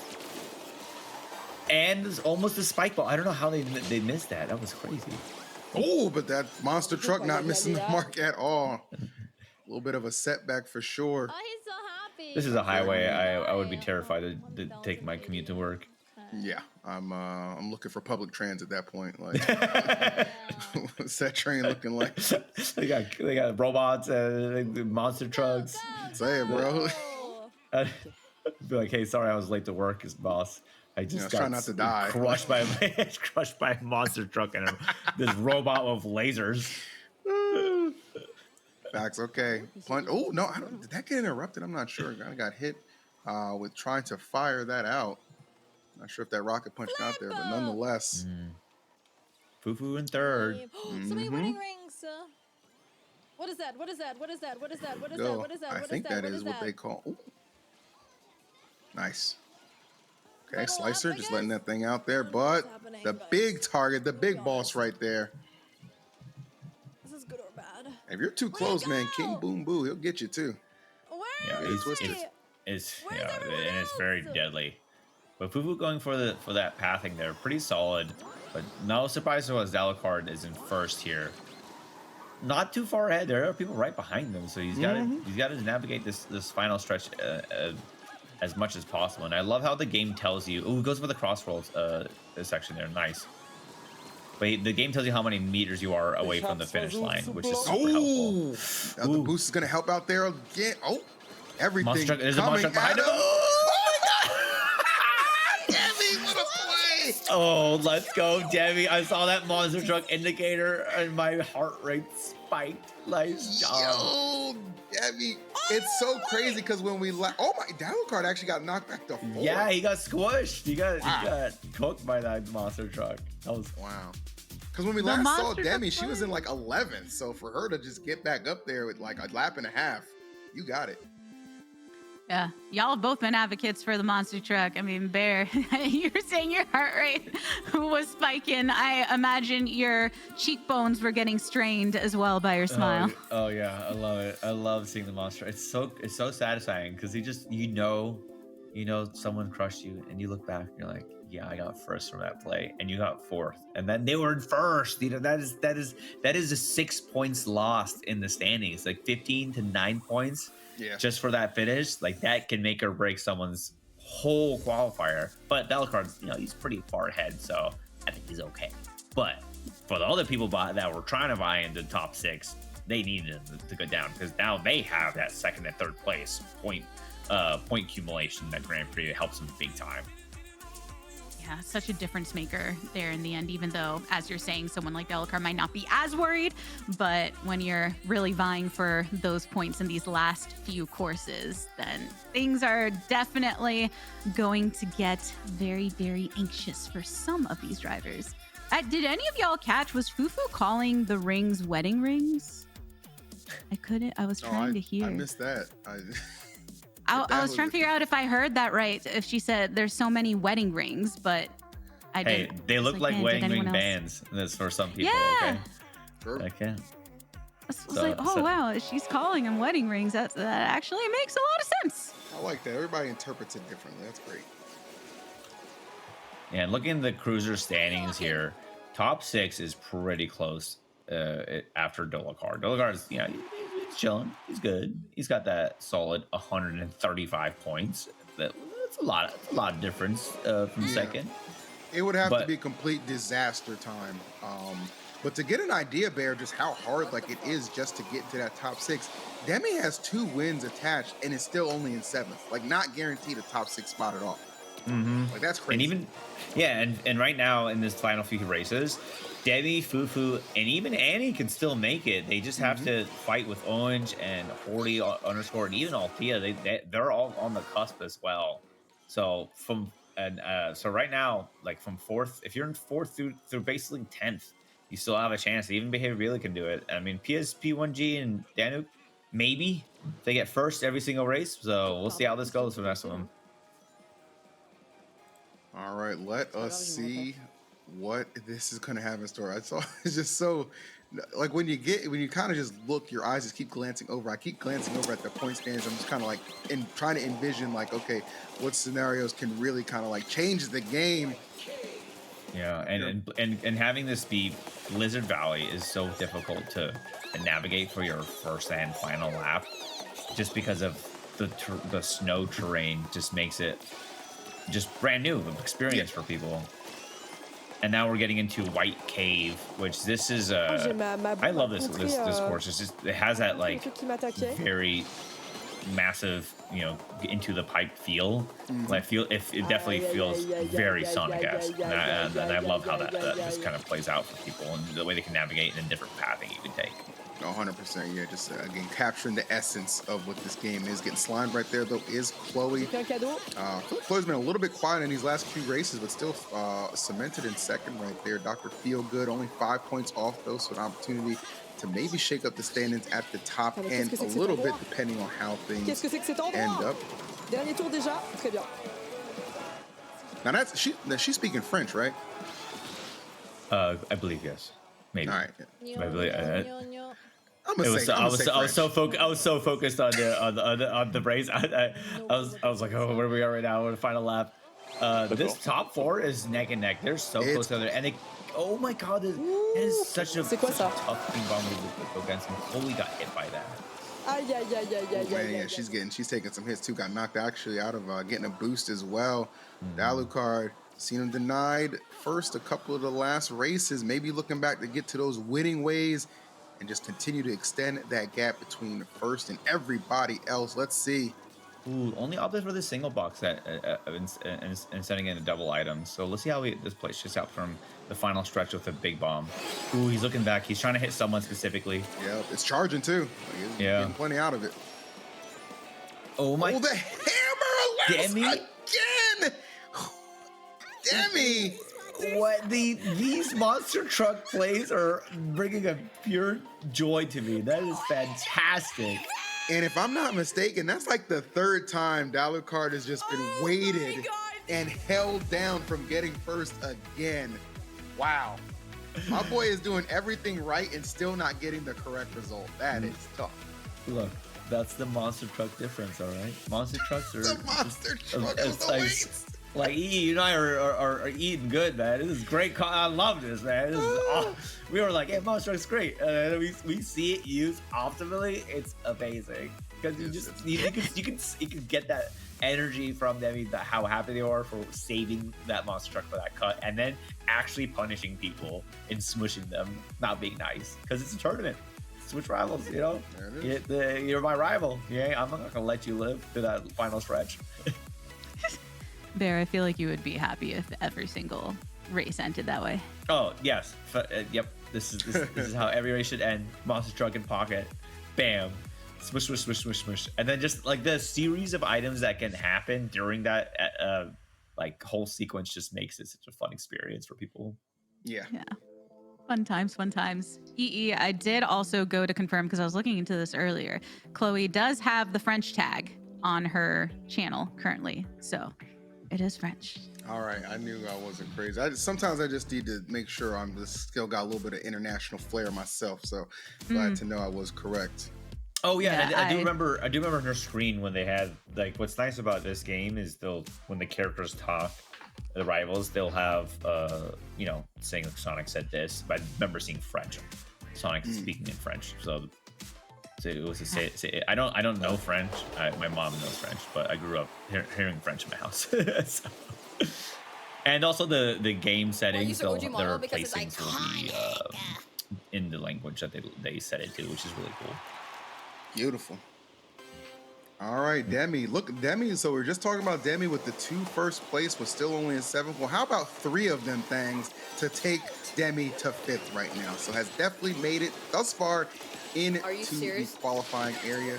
We'll see if they can hold on. It is a lead, but it's not one that is too secure. It's so close because Altia is in 4th with 104, and Orange Juice is in 7th with 98, and Fubu is in 8th with 88. It's still like there's still 2 more races left, so I would not think I'd feel safe if I was Altia into Orange Juice. You just have to make sure you're fighting for that last couple spots in this top 6. So do your best to hit them out, because that's what you got to do at this point. 100% agree with you on that one. Let's see, 2 races to go. Owen got to make a play for sure. Understand. I love those laser items, but it jumps you forward into those into those crystals, and it kind of just zooms past. And he's holding it, see where he can optimally use it. But we'll see how this shapes up into going to the next CrossWorld here. Yeah, it's a really good item because like the path is like just kind of already navigated for you, so you're definitely going to go up and you just avoid any kind of hazards as well attached to. So like it is definitely one of the better ones to take advantage of, and I like the fact he's being very sparingly and disciplined with it, electing not to just let it go, even in first place here. Yeah, he's really holding it. Yeah, it's very powerful. Demi's in 12th now, but they still have a full lap and a half to go, so I wouldn't necessarily worry too much about how they can rock this out. Yeah, we've seen Demi. No, I'm saying they have max rings now too, so they'll make it back up. 100%. We've seen Demi in those lower positions too, and still get like a tie, like even win at one point, right? Just kind of sneak in and steal a win at the last minute. So, not too worried about Demi, but definitely needs to pick it up. But meanwhile, here at the front, you see Horty trying to make a play as well. Horty, one of those people on the bubble in 6th, but it's not a protected 6, so you got to get more points. And there you go, unleash the tornado. And hit Orange Juice, which is the person they have to hit at this point. Yes. Oh, he held that laser for that long? Listen, he wasn't like, it's kind of risky too, because you have several items that can kind of reset your item pool or just like knock them away. Like, but no slime, no problem. It's like, whatever. How much time we have? About half a battle. Okay, I can do that. Sheesh. Oh, wow, this is huge for Orange. And Demi is cruising up there. This last box set, they just try to go for the double items. They did. Let's see what they pull. What did they pull? Another monster truck. It'd be amazing if they did. Oh no, they pull a green and then the bomb, and they pull another double. Wow, they're really good at getting the items. Hold up now, Slicer. I put some people on notice. Nice line on there. Let me hit all the boosties here. 1, 2. Oh my god! What a race right here, Bear! Oh, I was holding my breath there. I didn't know if anything was gonna happen. Dalakar definitely got that first place. I would be surprised if it, but Demi still got 4th, and Chloe got 2nd, and Altia got 3rd. So this is really close for the top 6 bubble. Like that is, those are the racers we want to see. I didn't see where Owen Juice placed, but it wasn't top 4, so that's tough. So you have one more race. You really have to be careful, and you have to hit out the people that are right next to you, and understanding that who is on your bubble makes your Grand Prix experience way different. So we'll see how this last race goes here. I will say, if you are on the side of like needing to get points, or like you're kind of dueling out with somebody, you're actually happy to see Dalakard win, because that's 15 points right there that you don't have to worry somebody you're kind of competing with grabbing right there. So it makes it puts your mind a little bit more at ease. If somebody's gonna win, you want him to win at that position at this point. Yeah. It's a good point, because yesterday, with a Games Cage establishing an over 40-point lead because of how many first place finishes he achieved yesterday, it made things so tight for everyone else when you don't have that 15-pointer available to grab up for yourself. And people like Demi, Owen are definitely looking in the last race to try to pull off something big. I like that with Demi EE. I feel like we saw the moment she realized, okay, now I need to do everything I can to get into that top half of the placements. Yeah, 100%. And Demi is interesting, because Demi has like such a nice little clutch gene attached to her, because it doesn't matter where she is. She's gonna fight her way back up to at least be in contention for one of those higher places for sure. And there's people who intentionally will start, behind as well, and kind of utilize the fact they'll have a little bit more item luck on their side. But she's not doing that. She just happened to have a little bit of bad luck and then just overcoming it. So kudos to her. Has got 5th place right there. And then look at this. Now, this is one to keep an eye out for, Bear. Horty and Owen. Too early? 5-point difference between 6 and 7. That's crazy. Tremendous. Even Fufu has a chance to make it in there, because if they get first place, that's 15 points, and that would put him into 110. And that just, all that matters to that is that Orange Juice or Horty do worse than them. So this is there are 3 racers here that are on the bubble. Horty, Orange Juice, and Fufu. We have to watch them for the rest of this race, seeing how they're gonna play out. Oh, they fall off there. I did not. It was at a weirdest spot, because right at the railing cut off. But they can still make it back up. It's lap 1. Yeah, lap 1. If it's gonna happen, like let it happen in lap 1, not lap 3, right? Like, yeah. You learn from it. Then you're like, lap 3, that won't happen at Chow Park. 100%. Yeah, some breathing room for sure. Dalakard back there, unfamiliar territory, but the big time monster truck, what we love to see, getting the squish. I'm gonna put some distance. Horty, definitely looking to see Horty make some plays here. Now, do you hold on to this monster truck? Maybe save it for a cut you're looking to take advantage of. Looks like that's exactly what they're going to do. He did pretty good. I mean, pretty solid there. Was able to do that, but ended up getting hit after. And it was Fufu. Oh no. That is a rival for them. An actual rival that they have to beat. They have to make sure they beat Fufu. And Orange, they took the cut and they're in the first place and able to tornado through into the final lap section here. This is a great place to be, but also at the same time, horrible place to be. Just because we know the weights in King Bamboo may come out here, so let's see how that shapes up. Okay, I don't know how this is going to go. Yeah, I felt like there was a whirlwind in their pocket, but I didn't feel like I could just see it above their head.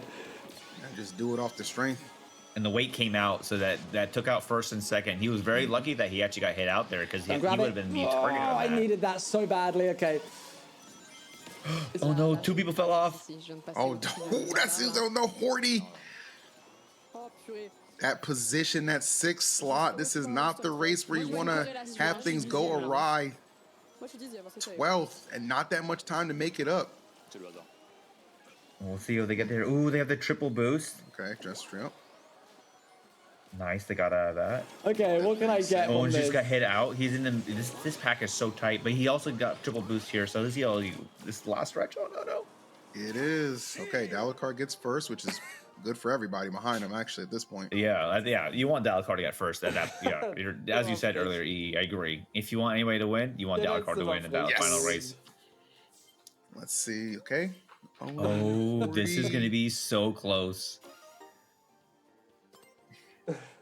Was that a 3rd, 4th, and 6th finish from those that hold the 6th, 7th, and 8th slots in the standings prior to that course? Yeah, it's very close. There's some math has got to be math, and so we'll see how this shapes up. But it can be extremely close to determine who that last few spots are for top 6. Wow. I mean, what else would you want from like a final course right there? You knew it had to go down to the wire. You knew that it's always the bubble position that you just keep such a good eye on for. I'm glad that our observers were keeping a good eye on that, because I'm not exactly sure what's going to happen, but I can't wait to see the final results in the tally. Let's know our first top 6 for the cruisers. I can't wait either. I can't wait. And chat, we're going to spend some time tabulating, doing all the calculations we need to know who exactly qualified to the grand finals. But for now, chat, our friends at State Farm need your help selecting the perfect good neighbor for us to shine a bright light on today. So go to the poll extension now and choose who you want to see featured in the State Farm Good Neighbor Spotlight segment later on in the show. When we return to Twitch Rivals, we will find out who from the Cruisers category will be moving on to the grand finals. Stay tuned.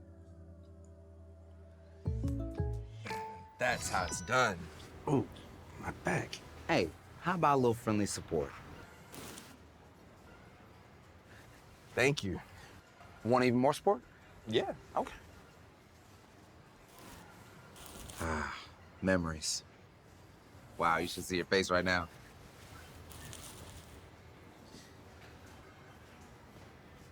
Who took this photo? Like a good neighbor, State Farm is there.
Welcome back to Twitch Rivals, everyone. The Sonic Racing CrossWorlds EU qualifier on Twitch Rivals is brought to you by Sonic Racing CrossWorlds, available now with over 24 courses, 15 CrossWorlds, and a 23-character base roster. This is the biggest Sonic game yet.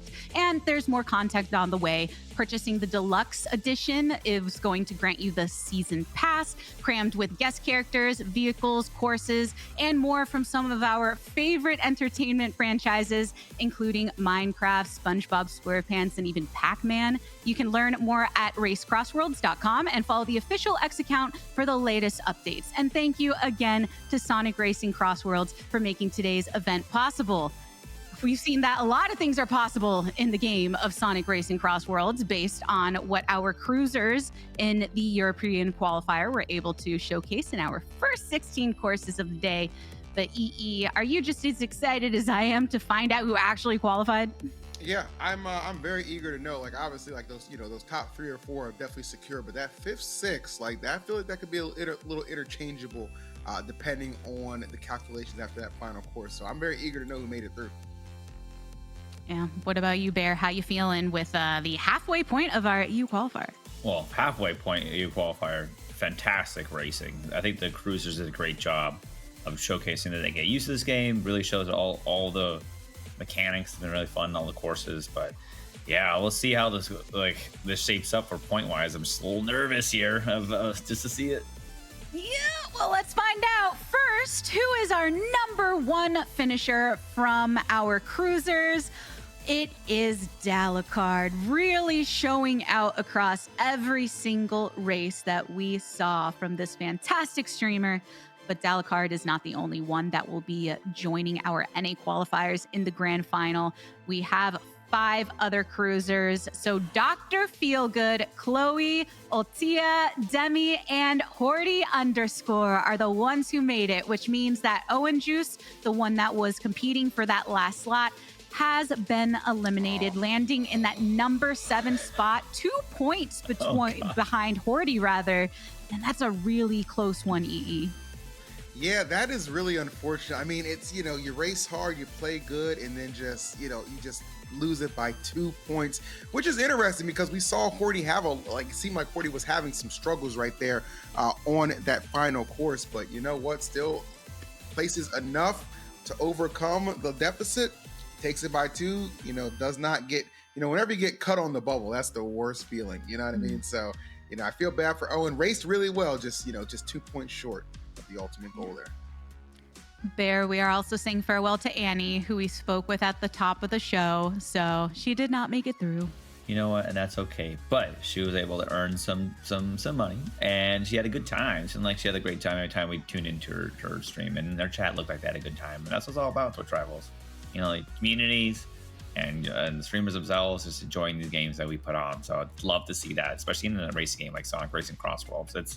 It can be nervous and it can be anxiety inducing, but having a smile on your face while you're playing this game is definitely the nice to see that. And Annie's got a couple of cats to comfort her with the loss today, but she gained a dub in introducing us and many other people, I'm sure, to what a chicken curry banana pizza is. Still looking forward to trying that out. But we do want to bring a little bit of an eye to those that qualified as we are getting ready for our racers, because Horty, we were watching them throughout these races. And for a moment there in the last race, it looked like she was going to fall out, but now showing up for the Sonic fans.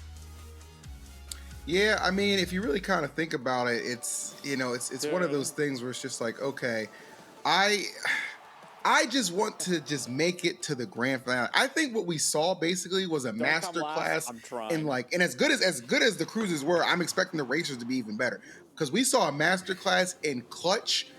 Obviously, when it takes to kind of get a little bit more in that comfort zone as the races progress, and then just get the job done. So it's going to be a tough outing right here, I think, for even our racers to outdo our cruisers, because our cruisers were damn good. Yeah, when it's one thing I see about our racers off the bat, just looking at the whole field of play, is the character variety is not here as much as the cruisers. I saw 8 shadows So there's some shadow stands in here. Like that is a lot of shadows. So it's gonna be interesting because you look at that mini map. It's literally just shadow and one tail and then an Eggman. But like that is definitely at higher level of competitive play in any racing game, especially in Sonic Racing CrossWorlds. Using the same character sometimes can be the best thing that you can do, so you're not targeted out based on the placings of the mini map. Absolutely, and it kind of, you kind of get that feeling too, like optimized strategies is going to be the theme of the racers here too, right? It's going to be taken up a little bit more intensely. And one thing I'm really looking forward to that we didn't really get to see too much in the cruiser side of things is I want to see just how potent and powerful one can be when they really have a good mastery of those boost boards, right? Because we see a lot of boost boards being incorporated here early on, so I'm really curious to see like the real big difference that's going to make. Ooh, and that monster truck. The first one gets clipped by the monster truck. Your favorite bear. It's fantastic, especially when you Dr. Eggman of the monster truck. But this is such an interesting aspect because a lot of what we'll see of these boost boards is they're gonna really snake and get as many level 1 mini turbos through drifts from the sky. So we'll see how this shapes up to getting this final lap in East Stadium here, which I haven't seen Ponce at all yet. But the pack is so tight in comparison to all the racers. Yeah, I think one thing too we're going to be noticing, it's not going to take maybe quite as long for people to kind of open up their game and just have that good like familiarity. Like you're going to see just kind of comfort off the wazoo. I'm expecting to see a lot of great item management again, and the shortcuts. Like anytime you have an opportunity, like get a little shortcut, take a little slip, like you're definitely going to go all in on that for sure. Shielded up right now in second place is Wingo, but first place belonging to C. Piggy momentarily though. Oh my goodness, the Observer Course Bear, anytime we switch over to him, somebody just gets clocked. Then I think Scrapey just barely made it through there. That was right as they got hit by the King Bamboo. That is stressful. Wow. Yeah, it seemed like they were actually kind of got sent tumbling in to the first place position, actually. So close enough where the King not going to make that much of a difference. So that's fortunate, actually. It's kind of like tumble into success. Yeah, I mean, Fair, if this curse keeps happening without actually saying anything from the casters, is it more of a camera curse than a caster curse? You know what? We can say camera curse. It'll make me feel better. Take the blame off of us.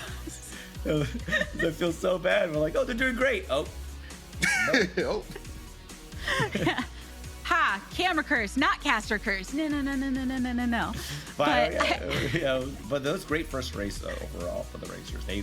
It was very different from the cruisers. The cruisers, like you had like a handful of people that were struggling in the back, but these racers, the pack was so tight. When I looked at the mini map, I couldn't tell who was in first when we were looking at the racers themselves, and especially even just on the mini map because of how tight it was.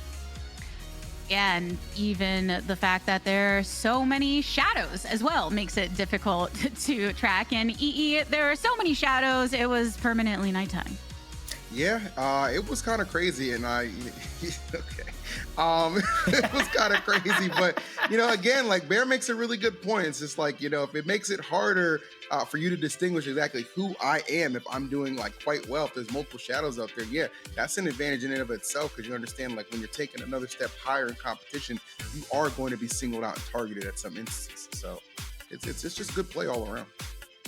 Yeah, definitely a lot of fire coming out in the very first race of our racers category, which we expected to be a pretty intense face-off because, as a reminder for those watching, we just watched cruisers who were on high speed.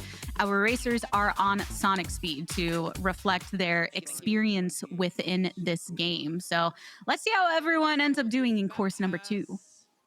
All right, well, there is Scrappy right there who set the tone with the first place finish in course number 1.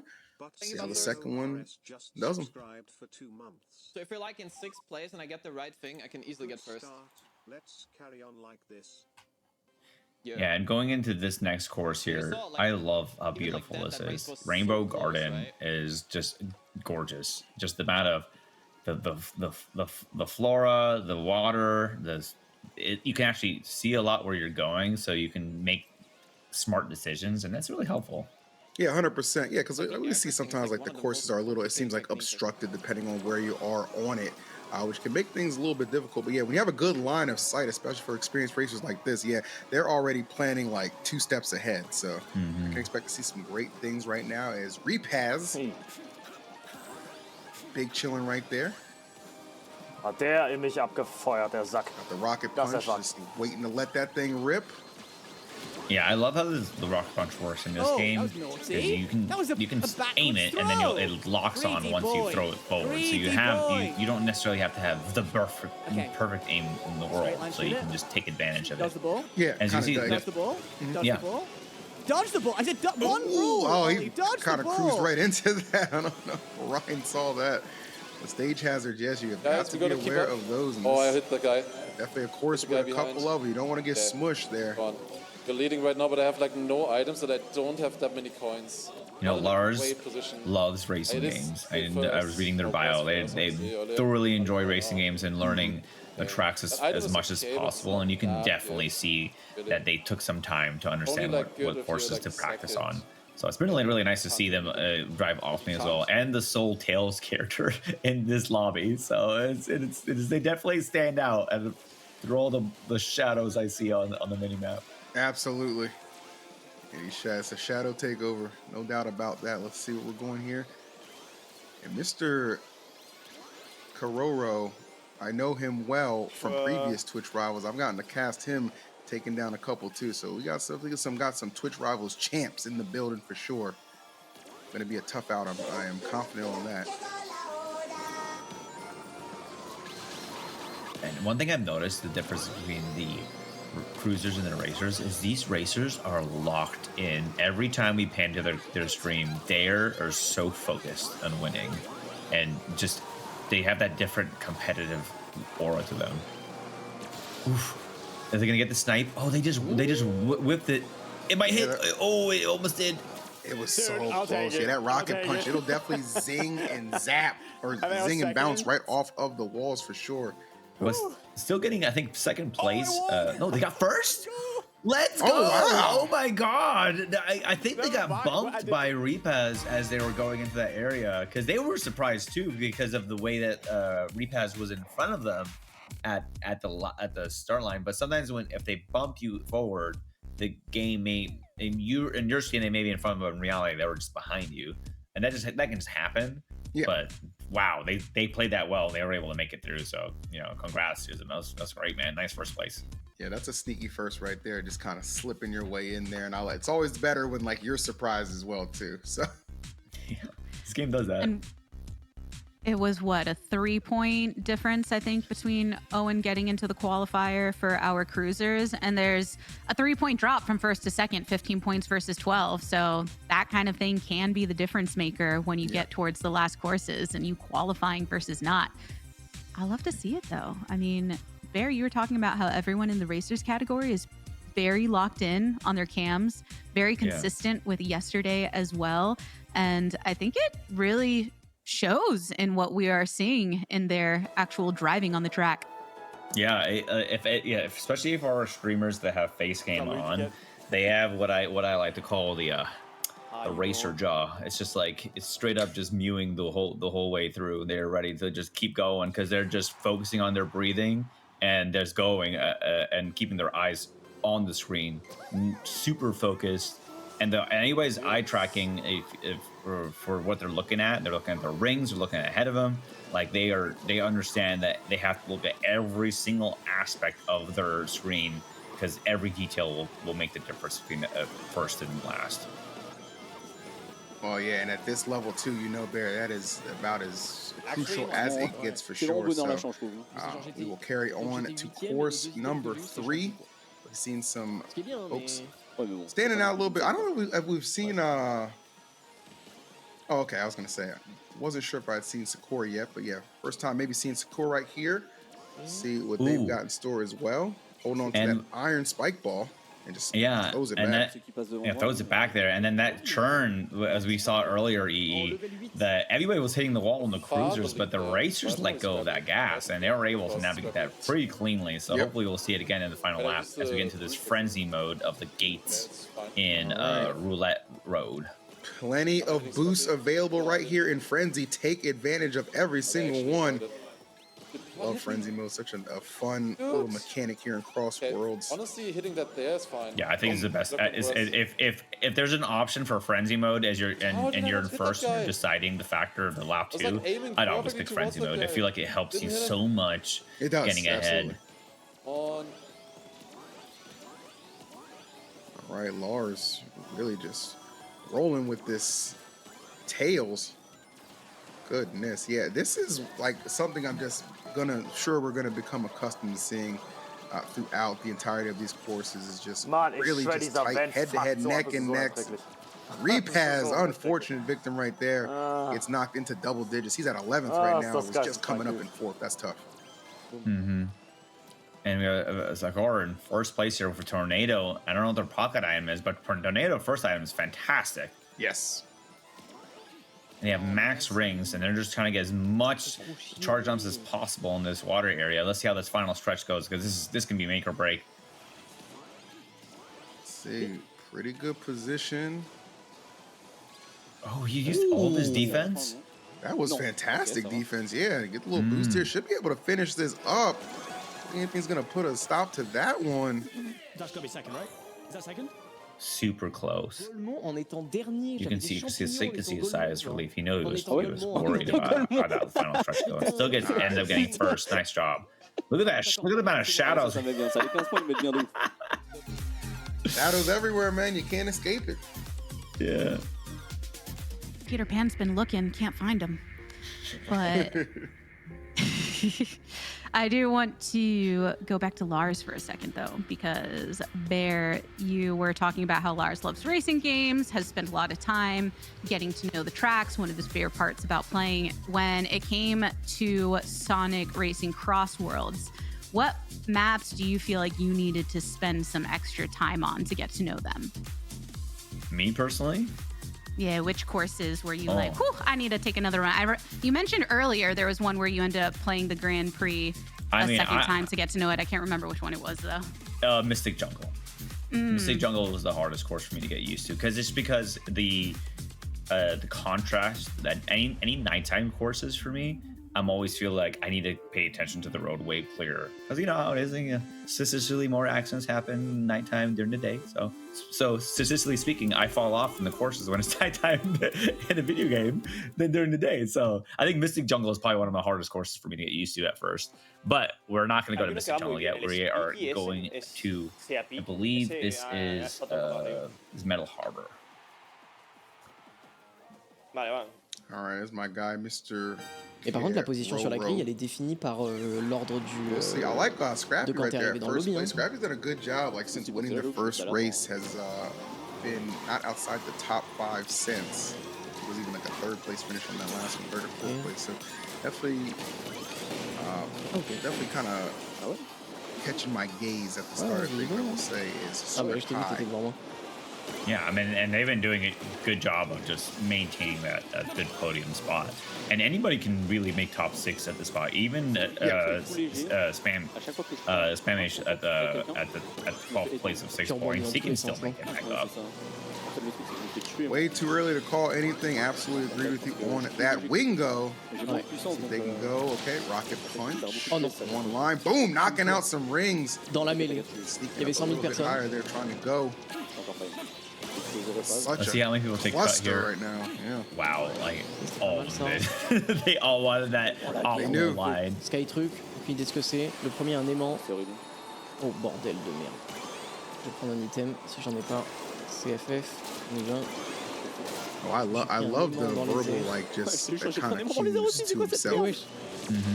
On voit ça. And that's how that makes a difference between a winner and just someone that just coasts. Like, just talking to yourself as you're racing can help big time. Oh, I can't help but feel like because that tornado came out and Crow had the shield, had he just used shield, he could have avoided like all that disaster in that situation. Wouldn't have got knocked off, wouldn't have got bumped by the tornado. A lot of factors could have been avoided if he just didn't hold on to that shield. Oh my goodness, they're just free falling into oblivion.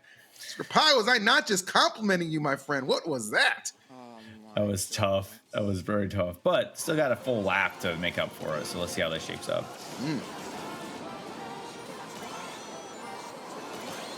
Okay. Ooh, yeah, that's nice. Ooh, and he hit out Sakura as well as he was going through there. Wow.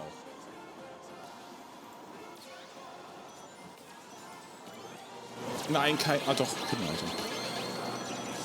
All right. We're looking for now. Dennison. Was there a moment to, oh, Sakura, hold on now, we're on lap 3, Bear. Could Sakura be looking to go back-to-back on first place finishes? I mean, at this final stretch, like, it all just depends what gets pulled out. And if he takes cut here, oh, he goes for it. Nice, clean. Nice. It just lands on the boost pad perfectly, too. Just go ahead and hand it to him. That's first place for sure. Nobody even in the vicinity of the rear view. Come on. Yeah, and he was fast enough to avoid the weight as well. That was huge for them. Wow, okay. Ones to watch immediately. Sakura. Last 2 races, 2 dubs. Come on. A very hefty competitor in general and really showing up here.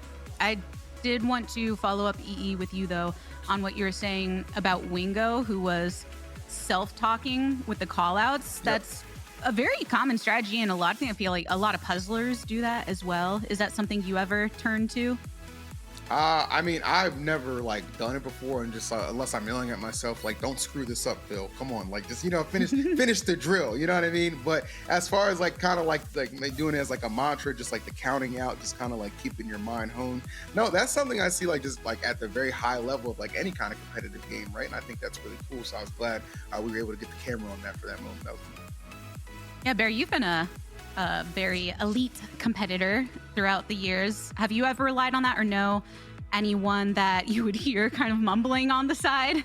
Oh, yeah, that's me 100%. I do the same thing. Anytime I'm racing, I always say, all right, I'm going to go for this item box set. I got to hold. I just, because for me and for anybody that's racing, sometimes just saying things out loud will remind yourself, hold item, go for cut, go for shortcut. Because by saying that, you will manifest it. So that's kind of what happens. Sometimes even just saying what placing you can go for. Like in the final stretch, there's times when I'm racing this game and I'm saying, okay, I gotta hold for third, because I know that I cannot fight for top 2, because if I fight for top 2, I might get weighted on, I might get King Bamboo. So I'm just gonna hold for third, and that'd be 10 points, and that's fine for my perspective. I'm such a neuroscience nerd. I could go on and on about the importance and the actual connection that happens when you say something verbally and achieving it. Instead, we will look at the standings and find out how our racers are doing. I will spare you all from the neuroscience mumble jumbo, but Sakura right there, EE, 2 wins to get that #1 spot currently. Yeah, and it's impressive about those 2 wins, because if you look at the first previous 2 courses, 6 points and 5 points, right? Not bad, but not exactly anywhere near those double digits. Going back to back, so Sakura definitely settling in early and becoming a huge threat, top of the leaderboard, even by just 1. That's still enough to let people know you mean business.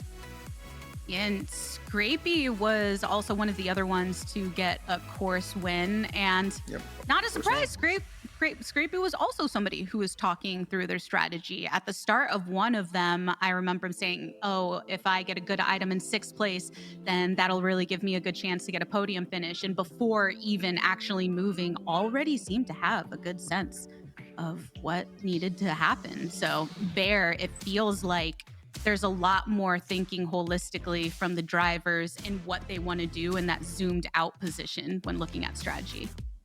Yeah, I mean, like, there's only so much that you can necessarily anticipate, you know, and just zooming out, looking out, and like, just don't give up is the best advice I have. Because even looking at Sakura, as you said, like those first 2 races, he was not in first at all. He was in this middle spot. But you know, going into our final few races here, there's plenty of races to get through. We're not even down to the final 4. We're on course 5 of 16. There is so much that can happen here. All right, well, let's see if it will indeed go down. Course 5, here we are on Scrapey. Remember, he is the person who opened up with the W on course #1. So we get back to those winning ways. Riding that boost board. But I think on this take map, some nice cuts. Oh, okay, going up top. Completely gapped them. Nice. Yeah, opting for different pathing is really nice, especially just make sure that they've been going for rings as well, which is just is great to see because you can't go fast if you don't got the rings. Yeah, 100%. And of course, going fast is kind of the name of the game when you are on a boost board. So you want to make sure that ring count is as high as you can get it. And to your point, even you said earlier, Barry, you can prioritize getting those rings over items in a lot of situations too, just for that speed boost.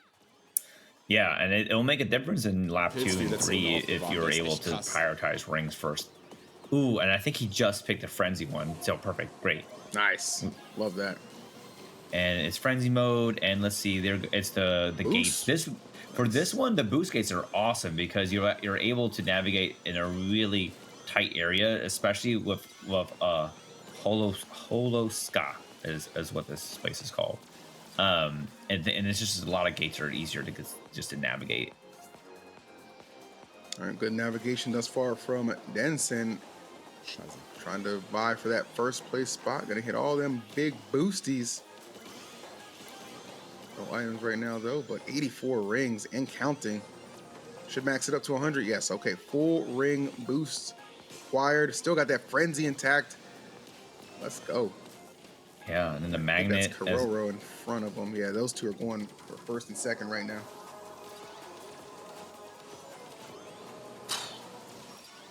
Yeah, Kororo has a boost in hand, so they're anticipating getting hit, and they're probably gonna boost up to recover. Ooh, and they got hit after that. Whoa. Okay. I see you, Kororo, making some plays, trying to take the inside turn, slow down a little bit. And still with that boost, and this is tremendous, Bear. I mean, you're in first place right now, lap number 3 with a boost. Oh, they were trying. Though, that slime negates it. Yeah, I think what happened was he was trying to chain his item box into that boost, but didn't use it in time and still got slime. Je crois que c'est un for 3 in a row. Wow, fantastic. Good job to him, man. That was great. He took full advantage of it. Seemed like Kororo had that thing wrapped up, but actually gonna have to settle for, oh my goodness, all the way down to 8th place. You are halfway through the final lap, and again, the unforgiving nature of CrossWorlds, that's just what it is sometimes. Even with that boost in hand, if there's one thing that's gonna just kind of negate that being effective, it's going to be the slime, right? The slime just completely can reset a course and a trajectory of a lot of placements at the end, and as a perfect display right there, Sakura takes his 3rd down in a row. Okay. That moment from Kiroro holding onto the item and then falling down in placement makes me think of Owen Juice earlier that had a similar thing happen. So, Bear, is this just a coincidence, or is there something to trying not to be too greedy with your items at one point? We saw a little bit of a trick attempted. Well, I think it just he was trying to drive too optimally. Well, in this game, it does give you like tip indicators. So he had the tip indicator saying use your boost, press the item button to get out of the slime. But he opted to wait to use it so he can use the boost into the item box. But he used it too late, and he ended up getting slime. So at that point, like, if the game is telling you, "Hey, buddy, press the L button, press that button, just press it." No, you just do it. Like they're like, shout outs to Sega for giving you that tip.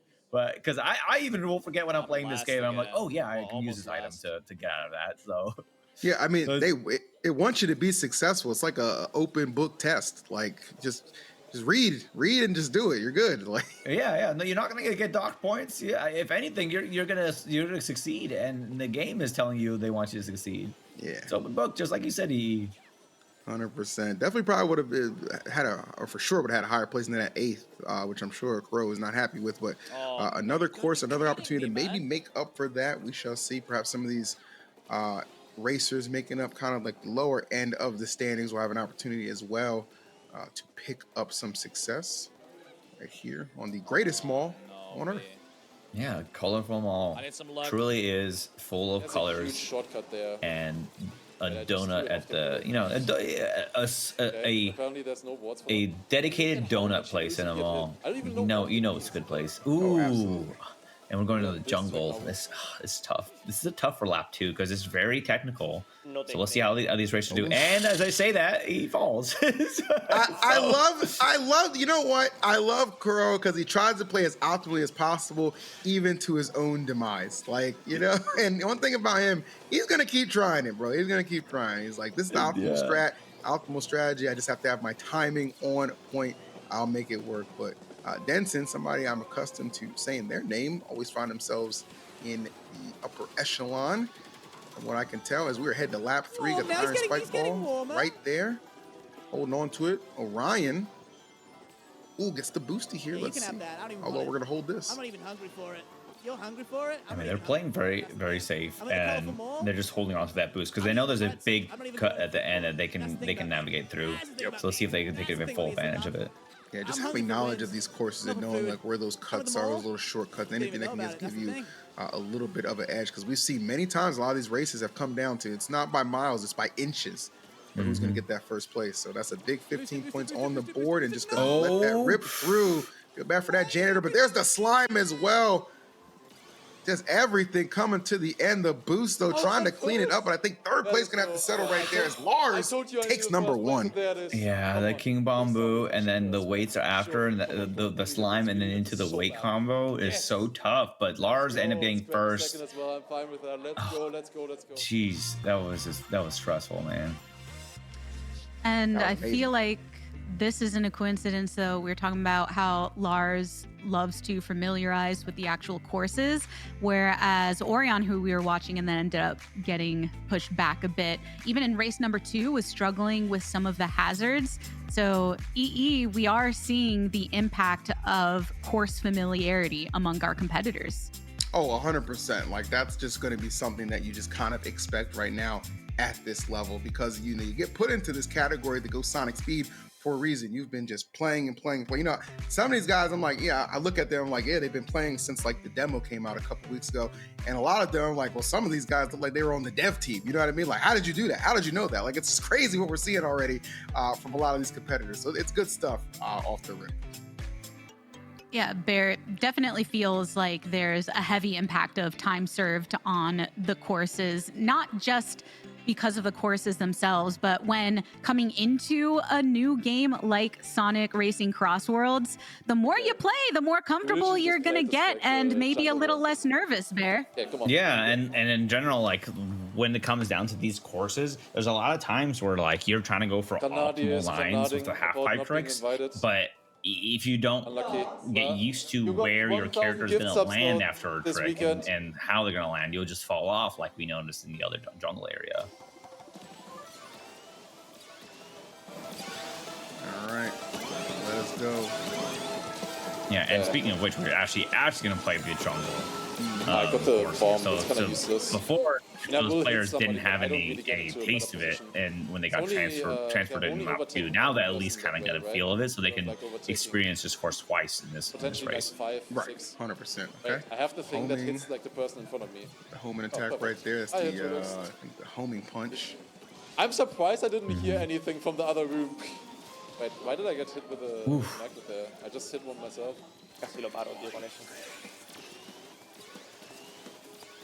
All right, what wacky things are Carraro gonna entertain us with right now? I mean, he's doing his best. Like, he's not doing too bad. He's great for the most part. He's doing great. Yeah. They're in 8th though. Definitely gonna have to get some higher placements though to start stacking some points and move up the standings. Just a tad bit. Had a few opportunities he let get away from earlier, and here's Repaz though, 2nd place.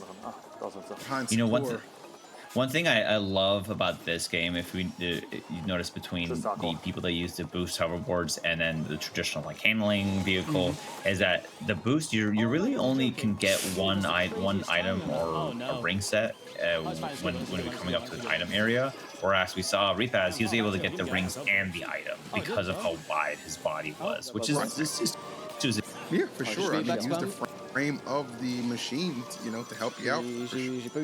Go was so smart using the back camera there, and now he's in the lead here. This is a scary area to be in the lead because it's such a tight area.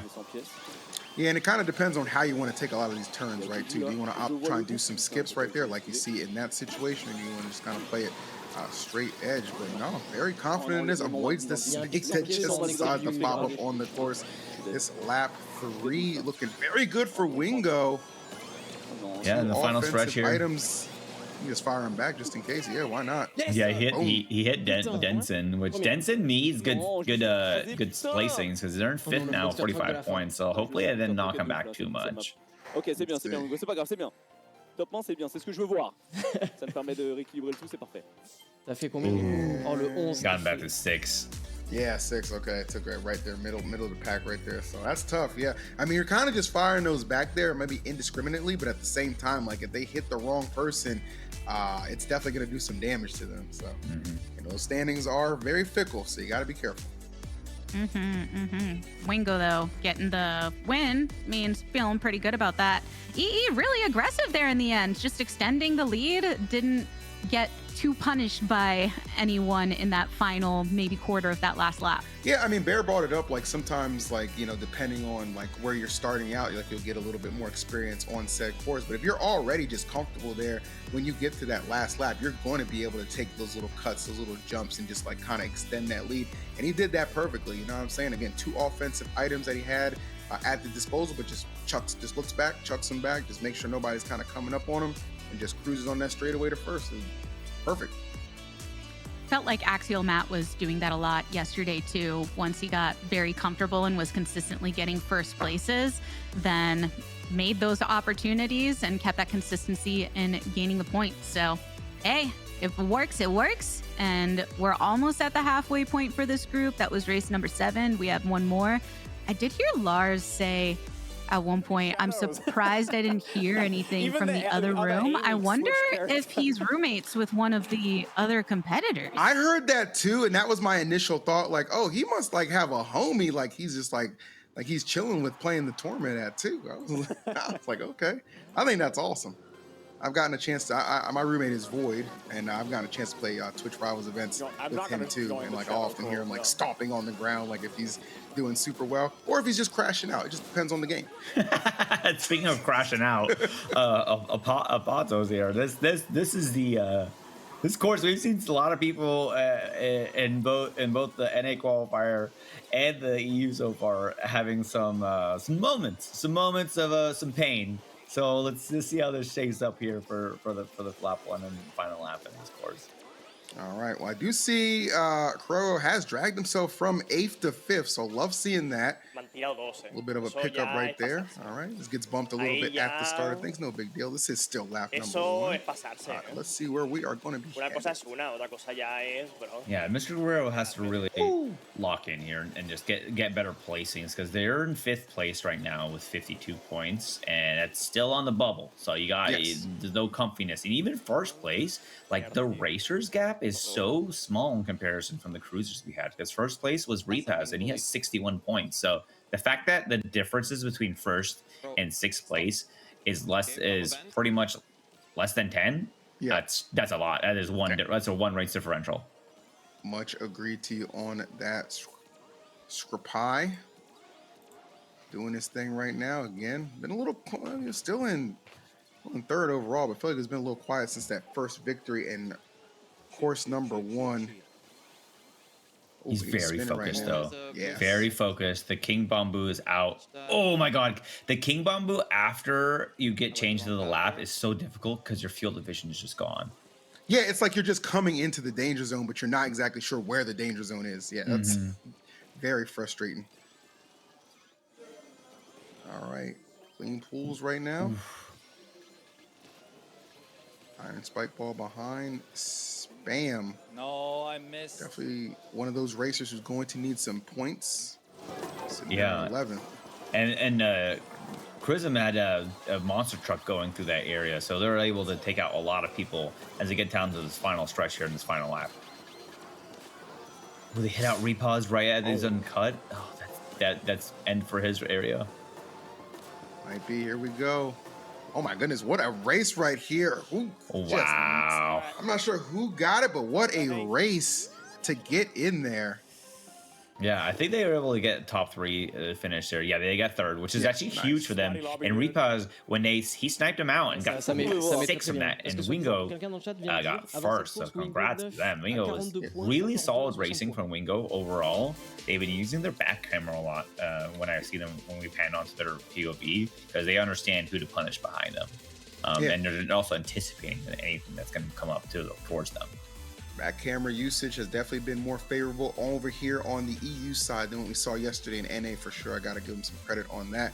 And speaking of credit, Orion actually, somebody I think was like in 10th or 11th, second place finish right there. Much needed points coming into that halftime. And Orion, I think, would be a great example of someone who is benefiting from getting more familiar the more they play, because the struggling early on did seem to be in reaction to running into hazards and things of the like, but more smoothly now. Let's find out how that impacts where Orion sits in the standings, though, because as y'all were saying, the points are extremely tight between everyone that is competing in the racers category. And with this being the halfway point, you know, if it's still tight at this point, I don't think that anyone Bear can feel safe. Yeah, and it's super tight getting the halfway point. And then I was just reading chat, and I see that Lars and Spamage are at a LAN event. That's why they said that. I'm not sure if they heard noise in the other area. But looking at the point system here, man, it is close for everybody. Wow. Yeah, look at that. I mean, CBK before that last round, I believe, was in the number 7 spot or somewhere around there. So it shows just how much of a difference one single race can make. Oh, 1,000%. Like, you really have to kind of like, you know, it's not a play every race as if it's your last, but definitely make the most out of it, because those point differentials are going to be huge. Again, we saw just how somebody got bubbled in the cruisers earlier by just 2 points. You don't want that to be you, okay? You want to be up 2 points, not down 2 points. So make it count.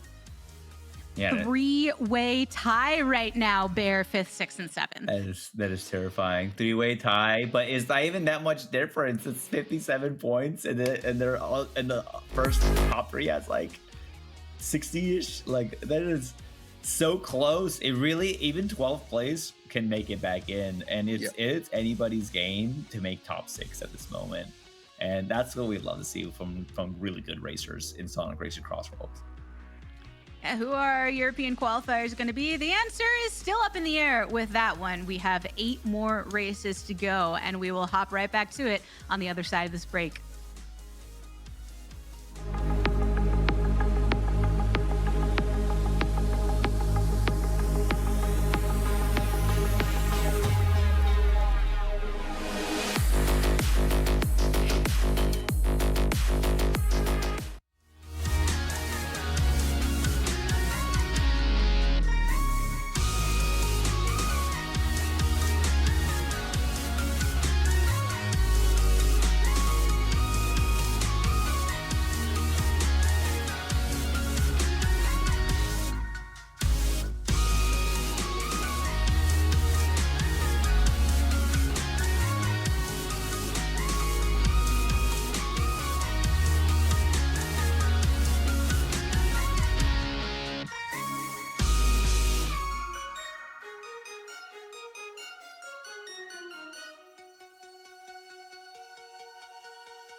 welcome back to Sonic Racing CrossWorlds on Twitch Rivals. Chat, it is time for our State Farm Good Neighbor Spotlight, where we shine a bright light on someone special from today's event. Chat, earlier today, you selected Demi as your good neighbor, so let's watch him shine.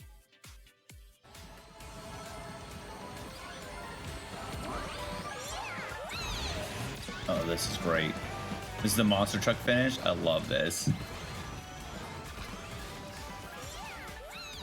Yeah, this was definitely, I feel like, one of the highlight moments, but for you, just because of the monster truck.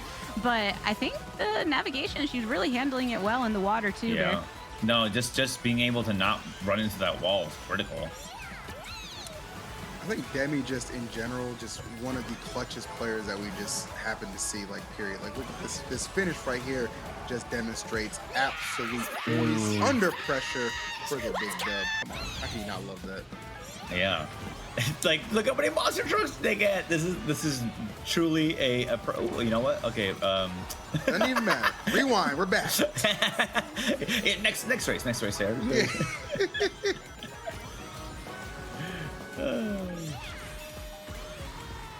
Demi had some really good moments. A really enthusiastic player too, which I appreciated as well. Really just kind of highlighted a lot of those crazy moments like there. Like, look at that, oozing through. You have to triple and then into the monster finish. This is the one I was talking about. As they crush them into the weight, that is such an insane sequence. Like, that's just a perfect storm of things lining up too. They hit the boost right there to get the monster truck on the item box. Like, come on. Sometimes you're just meant for greatness. There, another one. They had back-to-back. They had 2 times that happened. It's so fantastic. It's like such a great moment for them. Everyone in chat, be sure to give Demi a follow today. And remember, chat, State Farm is your good neighbor in gaming, and you can check out everything that they are up to at statefarm.com/gaming. Like a good neighbor, State Farm is there. We have had some fire moments today for sure. Demi showcasing some of them EE in superb fashion. Oh, absolutely. Like I said, our cruiser division was fantastic, man. Like, you know, from first all the way to 12th, like everybody was jamming it. So some great moments there. I think Demi, though, definitely one of the standouts for me. I'm glad the people agree as well. Yes, and I also want to bring up Bear did some recon in the chat for us. And so Lars is in a LAN environment with Spammy J, aka Spam, and they are both competing. So Bear, at least, you know, there's always going to be some kind of rivalry built into every single lobby, I feel like. Yeah. I mean, it's pretty fun because hearing that, because I mean, knowing how it is to play in a LAN event for any racing game, having someone with you there, just to be like, you see that, or like, oh, did you feel that? You know, you could just feel that, feed off that energy, and you can tell they've been beefing while they're racing. So, and the point difference between them is pretty far, but it's still a lot of races left to make it up for it. So we'll see how that shapes up. Well, let's go ahead and find out right now. Getting into course number 9 of 16, racers on their way. All right. Halfway mark, we have approached it, and now we are starting to get to the meat of the matter. This is where those points, you're really going to have to make sure they are starting to really stack in the right direction. If you do want to make sure you ein Geschenk bekommen, Gänse, Moiga, Mimoila. Yeah, and we're starting off here with course 9 in the Wonder Museum. Again, one of the best museums I've seen. Good bang for your buck. You get a lot of entertainment. Taller than me? I've gone up the course like me? 100%. You know what the crazy thing is, too, Bear? I noticed, like, you at know, this point in the game, it's so difficult, and you can tell like how placements of points matter so much when you have somebody like Sakura who got 3 times in a row first place to myself, in like these races, and still only second in the standings behind Rapaz. I mean, that's you know, that's kind of crazy when you think about it. You have to have those good consistent placements. Even just a couple of firsts are not enough. I think if I'm in a good spot, we want to complete it here. Yeah, I mean, as you're saying at the start of this podcast, like, sometimes just getting third place consistently is better than getting first a few times and getting last a few times. Just because, you know, that's that's 10 points consistent versus you know an average of 6. Oof, hold on now. How did they not get hit? Oh my God. I want to say maybe because they were already damaged, but I don't think that's how that works. I think that was just a little bit of good fortune on their end. Yeah, we're gonna say the Sonic gods spared them today. Yeah, 100% right there. And I got that shield right there, so you won't have to rely on luck this time. You're gonna have some actual built-in protection with that shield, keep you safe for a little while. Dude, everyone's in the same spot. And final lap here in the Wonder Museum. The dinosaurs will come alive here. So let's see how they navigate through these obstacles and these hazards. Gotta imagine everybody in the racer division is aware that these dinos do breathe on this final lap. So going there haphazardly. Hat's gezeigt, wollte bremsen. Accordingly. Yeah, I love how the museum comes alive. Oh, the slicer took them out hard, but they took the top half, so they were able to recover off the boost panels, which is pretty smart on their end. Yeah, just good recognition too. Like that's just kind of knowing like exactly where you are at any given point on a stage. As long as I don't get hit. Nice, they held the boost for the last area. Working. I'm hitting that there. It's only to the finish line. I think an up for item. Nice. Solid that they picked item instead of come on. Come on. Okay, snaking Someone's through hitting here, me, but too late. Just in case. And I swear, I think the first place was wrapped up either way for Lars, but I think just snaking a little bit got him right over that finish line before we had to worry about any impending slime. Okay, we're getting the points now. We are first place finish. Nice for them.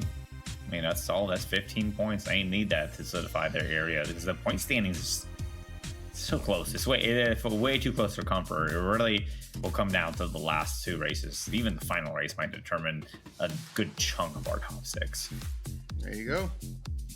In the first 8 courses, it was 5 drivers that held first place finishes of the 12. And then now it still remains that because Lars is showing out EE some consistent play despite how competitive this lobby is. Yeah, listen, I mean, if you're going to be in a competitive lobby, you have to be what? A competitor, okay? So it's really not, a surprise to see the ability of somebody who's just going to be an absolute standout driver. Lars definitely in that upper echelon of some of the people we're seeing right now. Everybody extremely talented, but again, there's always going to be those standouts, and Lars is making himself one of them. But even the rest of the standings, with Lars being a standout, there's still some shifting. I think I saw that CPK got a 2nd place finish there and was struggling in that middle section of our standings. CPK has to be in double digits Twitch Rivals competition. I feel like. So Bear, not a surprise to at least get towards the top in one of these courses. Yeah, for sure. I mean, you gotta make it back up. But right now, we're gonna get into the crystal mines. These are, I mean, when we saw the cruisers playing this, we saw them do their best. But I feel like the racers here are gonna go for some wild shortcuts that we haven't seen from NA or the racers or the EU cruisers yet. Yeah, 100%. I feel like this is where that labbing is going to come to fruition, right? We're going to kind of see some things that we're not too accustomed to, and maybe some things that kind of steal and add to our repertoire as well, like just depending on how it all pans out. So keep an eye out for this one, guys. Definitely going to be a fun course, maybe one of the ones to remember. Oh, just Sakura getting nailed right by that tornado. Bad landing on that one, but better now than later. Yeah, I mean, and what's nice about the racers, like, getting hit like that is just resetting, understanding. All right, got hit, whatever. Get my rings, get my item, let's go. Still got plenty to go here. Still have a whole 2 laps. All right. See Wingo, been making some waves as well, even at just 8th placement. But we know Wingo capable of taking down. Of course, himself, he's got a first place there, so we know it's definitely possible, but it's only going to get harder and harder as these courses progress, this being course number 10. Let's see where Wingo lands here. What item we got? Okay, Tornado, definitely one of the best. Hold. And as I was saying before, it gives you that little cheat code, the open book test, telling you to use your item button to get rid of the slime. So good on Wingo for doing that, to get rid of the slime before it came out. Literally the frame I went over the finish line. You don't have to try and get cute with it. Just like be efficient and effective. That That's one all you is really not really need. useful, and the other one not really as well. Omen Rocket. Let's get a going out couple for of it. points. A couple of coins to be distributed here too whenever he lets it go. Oh no, I can't. What? What is happening? I can't see anything. Oh no! No. What is happening? What? I was stuck on the thing. Is that gonna hit You me hate to into see it, man. You the hate to see that. Oh my god, that's so tough. He should have been watching earlier. He would have known that's not the spot to play around in. Poor Lars. But he still was able to do the drill at cut. So let's see if he brings it back up. This is everybody's neck and neck here. All right, CPK. Told you I'm a second half gamer, baby. I saw Scrappy was in the mix. Second half gamer, baby. I'm so curious to know. I gotta know where Lars ended up in that. 8th. Okay, 8th place. Not bad. He gained some spots there. That's could have been worse. Yeah, that's 4 points gained. That's fine. That's better than last. He was definitely gonna get last if he didn't pull that drill into the truck cut. So that was a lot. That was painful, but you know what? He didn't give up, and that's what matters in racing. He did not. He did not. Got hit with that Danuk treatment there. Wait, you got stuck. But like you said, used the drill effectively, was able to save himself from a last place finish, and you are ultimately trying to accumulate as many points as you can. And CPK, 2 good finishes in a row, 2nd place and getting 1st place there. Even in the end, we heard him saying, second half gamer, baby. Yeah, for sure, because understanding like this is where it's going to count the most. Like, yeah, of course, early part of the courses you want to make it count, but it's really the tail of the tape can sometimes be found on the second side of things. So I think that's where he understands, like, okay, this is where I'm going to make my bones. This is where I'm going to qualify, get a little higher in that money stand. Showing up so far, I like it. And I feel like it makes sense to see the racing specialists in the first half taking these number 1 finishes, and then the variety streamers that are still extremely competitive starting to pick things up in the second half. So let's see if CPK can pick it up and continue to. Chat, do we believe? And Can I have some we're in energy, course please? 11 of 16. It's a really important race. I can definitely see everybody's has got their groove in this game, and if they only had like an hour or two playing before Twitch Rivals, they feel comfortable. I haven't seen anybody that has a sequence of events, even getting themselves knocked out early on, that they don't recover well. Yeah, I think that's one of the kind of the benefits of being somebody who's being players who are just kind of silly boy, playing these kind of competitive racing games, right? It benefits you so much, even in a new title like this, which does have a lot of complexities and things to learn and appreciate. You can play your way into shape, right? You can get better as you are racing, even in the fray amongst all this chaos. And I think that's kind of benefiting a lot of folks that we've seen thus far.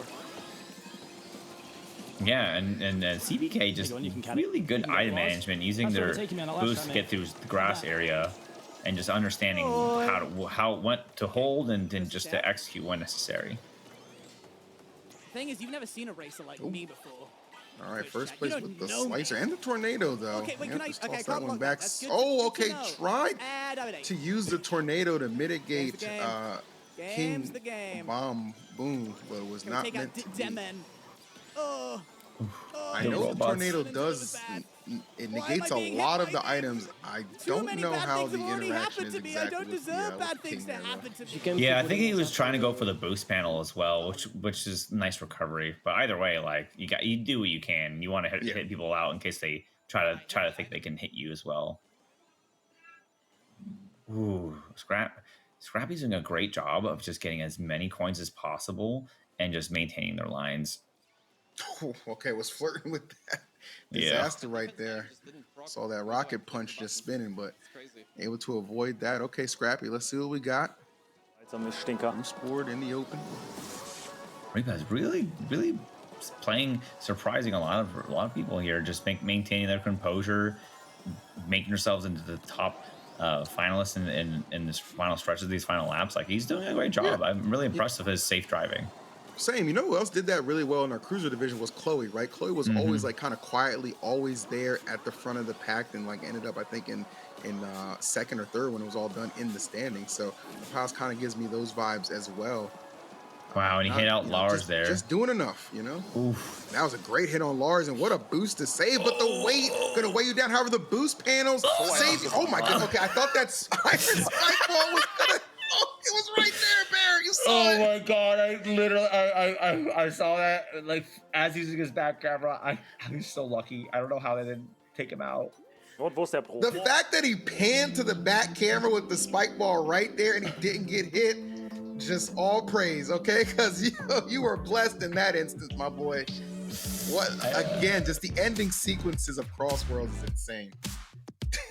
I'm very impressed by how consistently we are getting these kind of finishes. I mean, to your point, EE, like you're saying, with Sonic Racing CrossWorlds, it feels like every race, just you really don't know what's going to happen, but in the kind of way that feels really good. Am I right in that? I would agree with that. Yeah. And that's what keeps us as casters just like at the edge of our seats, because we know every time we get, especially to that third lap, it becomes unpredictable. You never know. Yeah. And Bear Rapaz getting a bit of a surprise. Oh my gosh, that was the boost panels saved Rapaz. That was so critical and smart for them because they knew how to go right. But man, when that spike ball, if it was anything else but the spike ball, if it was like the big bomb, it would have been a much different story. Or magnet, if it was a magnet, that would have stopped them. But the spike ball, he just, that one frame of turning left helped them, and that was great. Good on them. Rapaz like definitely locked in here. Huge difference maker. The final few courses here is going to make or break a lot of these top sixes, and it's so close in the points. And that's what's scary. Like, it's not anywhere near, it's not like, oh, one person is super in the lead. No, they're all like one good race away. That's what makes it as compelling as we have been treated to thus far. Definitely, our racers have not been disappointed, going at supersonic speed and bringing the entertainment along with that as well. Warum bin ich jetzt letzter? See, Denson, I've seen him in a couple of races. Let's see what he's talking about right here. He's falling a little bit out of favor there in 10th, so definitely got some work to do to even kind of get in bubble position.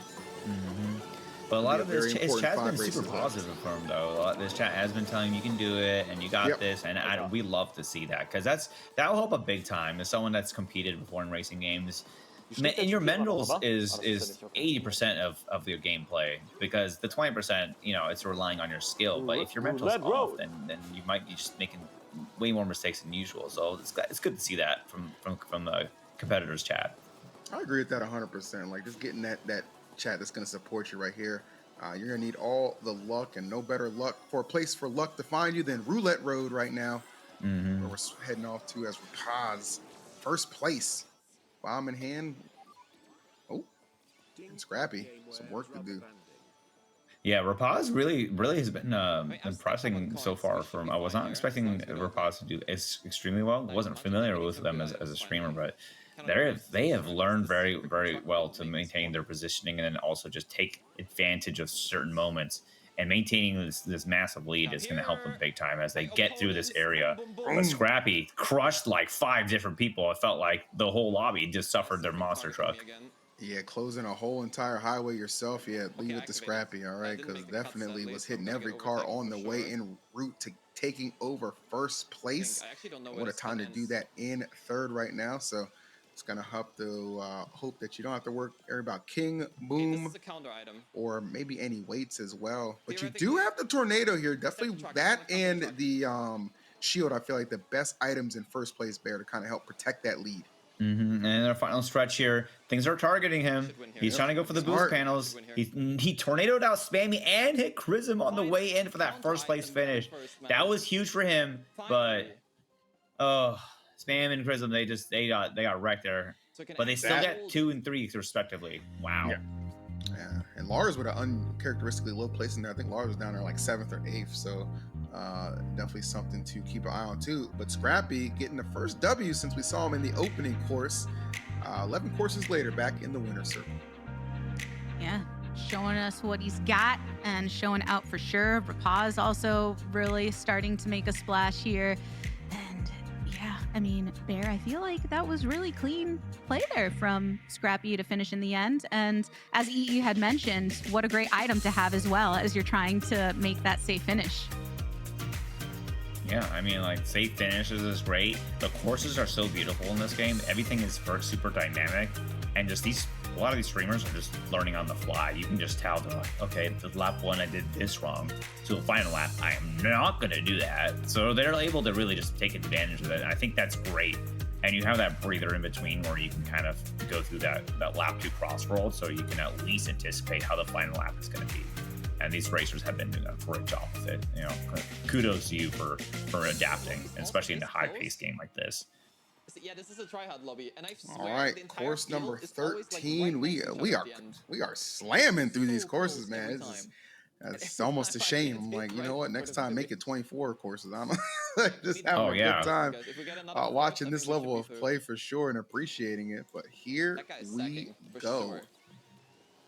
Yeah, and we're looking at Scrappy here. Scrappy's doing a great job. They're in 4th place right now in the standings with 92 points, but that is not safe to make top 6 because you have a lot of people on the bubble. Even Denson can still make it through with 70 points in 10th.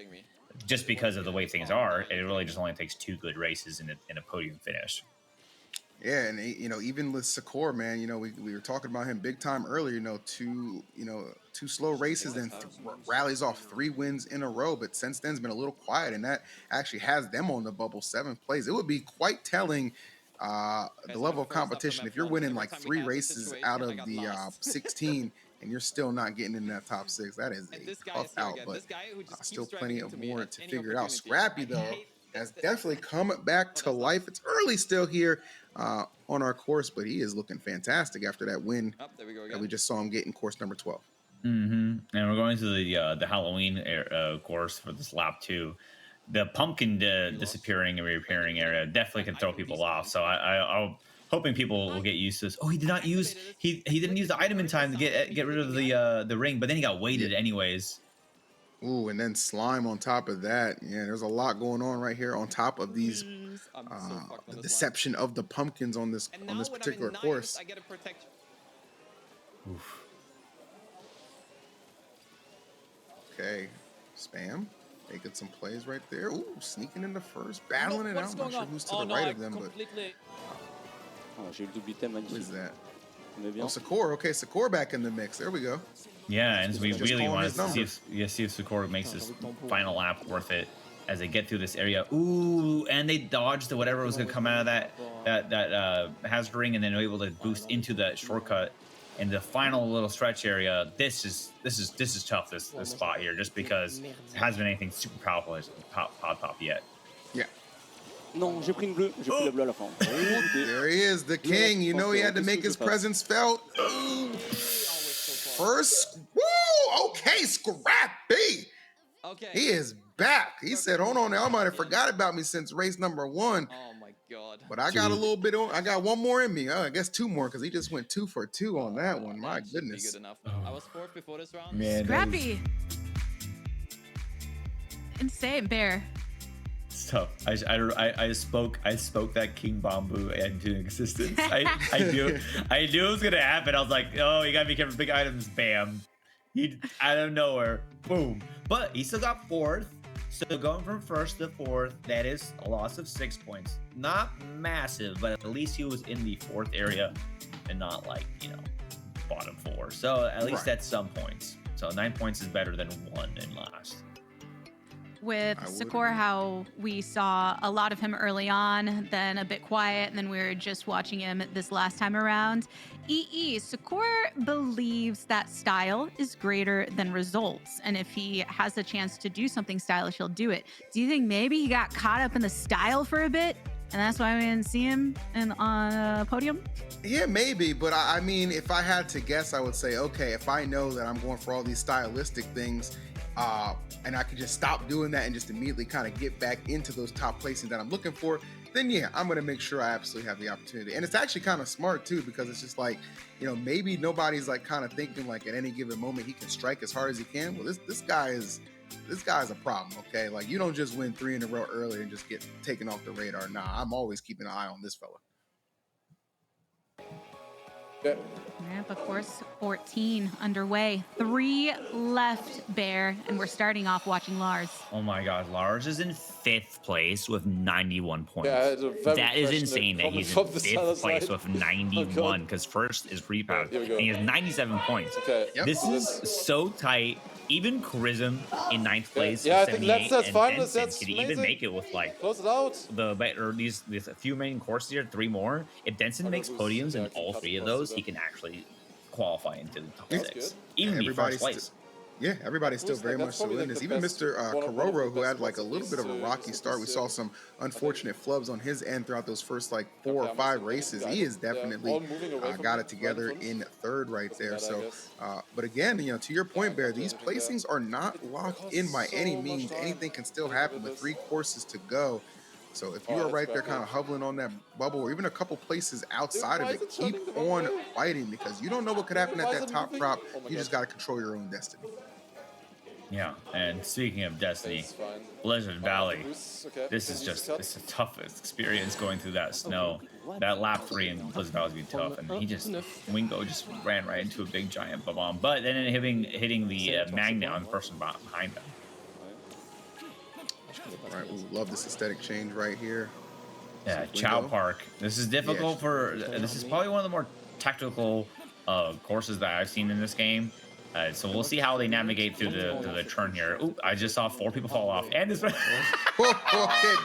you mean 5, all right?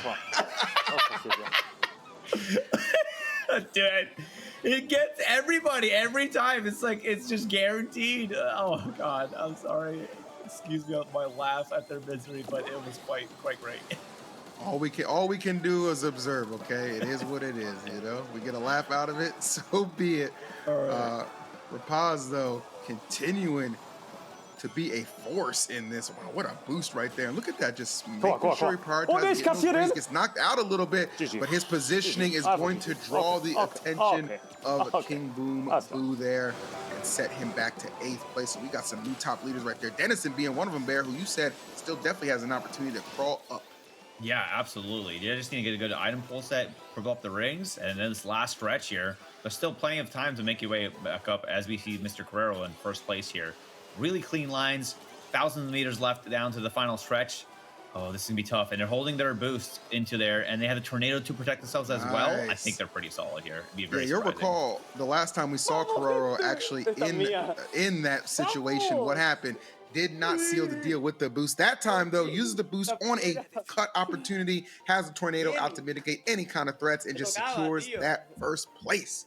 Big 15 points for Carrero. He needed that too. He needs those money. He needs that points since Sakorn 2nd and CPK in 3rd and Rapaz in 4th.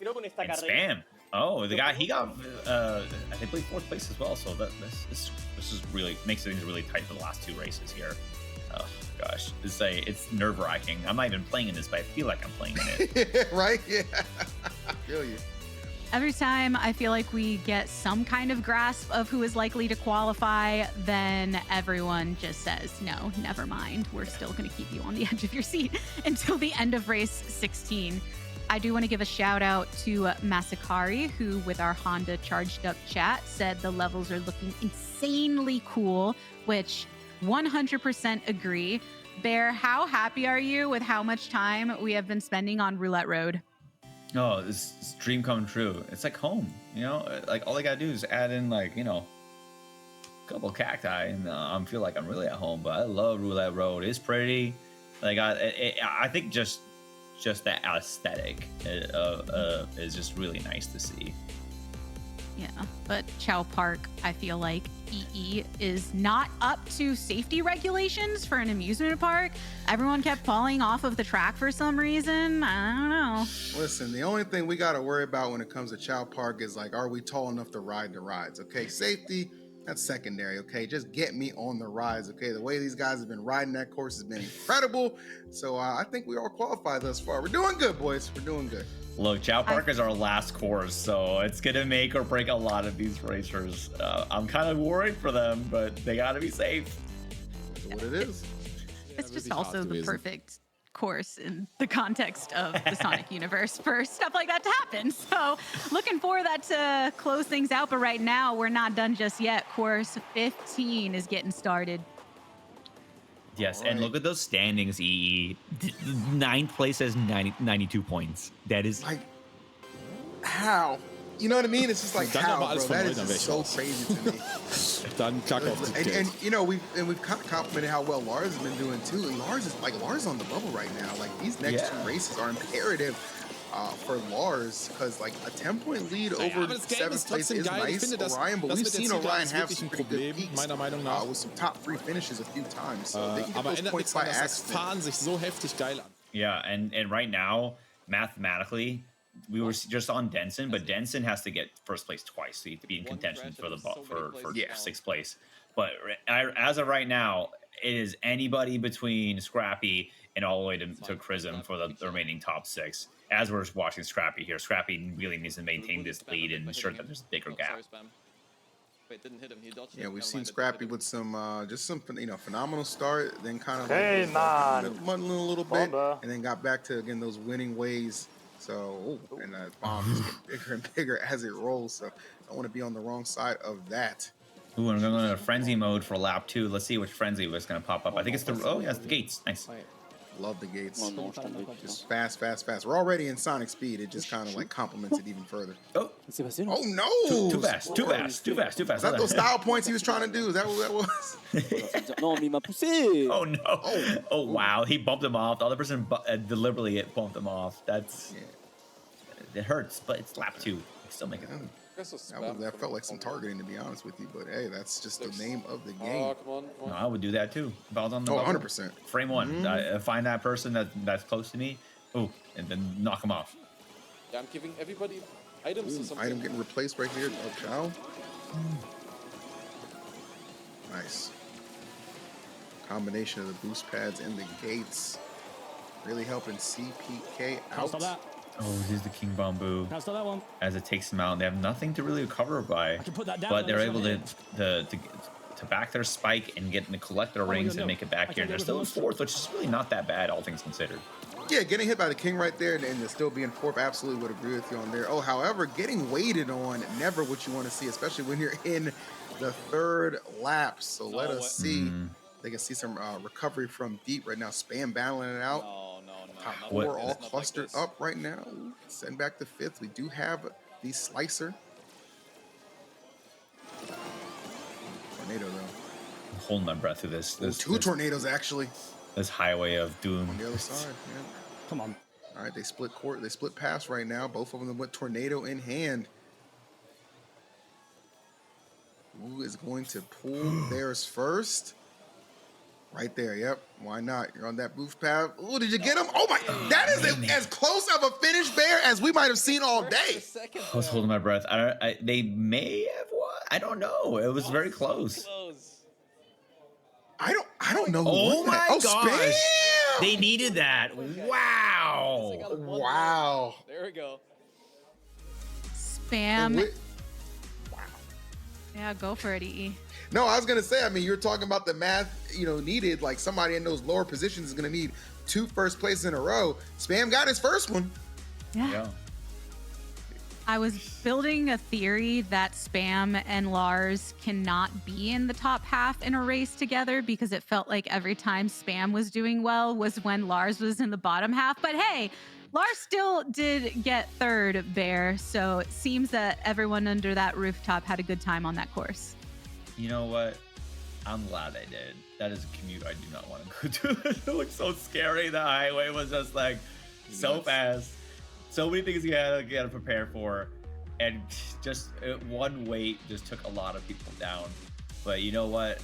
They still got one more race in here, right? It's gonna be a lot to determine the rest of this. Yeah, last race. EE, just what are you thinking right now going into it? Who are you worried about most? Who do you want to see succeed? What you got? Well, I mean, it's no secret, my boy Carraro, that's my dog, because I've gotten to commentate so many Twitch rivals for him. So I'm glad he's doing well. But I'll tell you this, just for the sheer shakeup of what it could mean for the top cut and the bubble, I want to see Spam get first again. I just want to see what's going to happen. Oh non, mais c'est là Like où... give Ok. spam. What's that? That would make 100. Putain, horrible. 100 points. la Actually, Horrible bad. actually, it might not Horrible matter. bad. low C'est la key. course. Actually, if like quick math, it says no. quick math, it might not matter. Okay. Well, with that said, then let's just see what happens. Où on peut tomber, j'ai l'impression.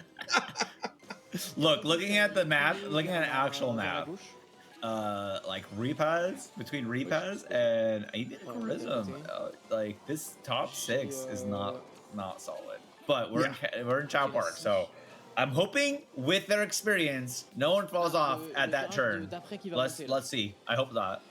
Yeah, because this is absolutely, this would be like the worst tie. Even on the first lap, bro, like it would just be the worst tie. Oh, it sounds like, oh my God, not one, not two, but 3 people going overboard. One of them being Sakura, who's on the bubble at 6. You do not want to have any chance of losing any additional points, my guy. Pour le coup, j'avais bien ralenti. Look, they'll learn the lesson by the final round. I let don't go of the believe gas. Let go of the gas. Oh my God. You guys are always in a hurry. That's the problem, bro. When you're a streamer, you're always just in a rush.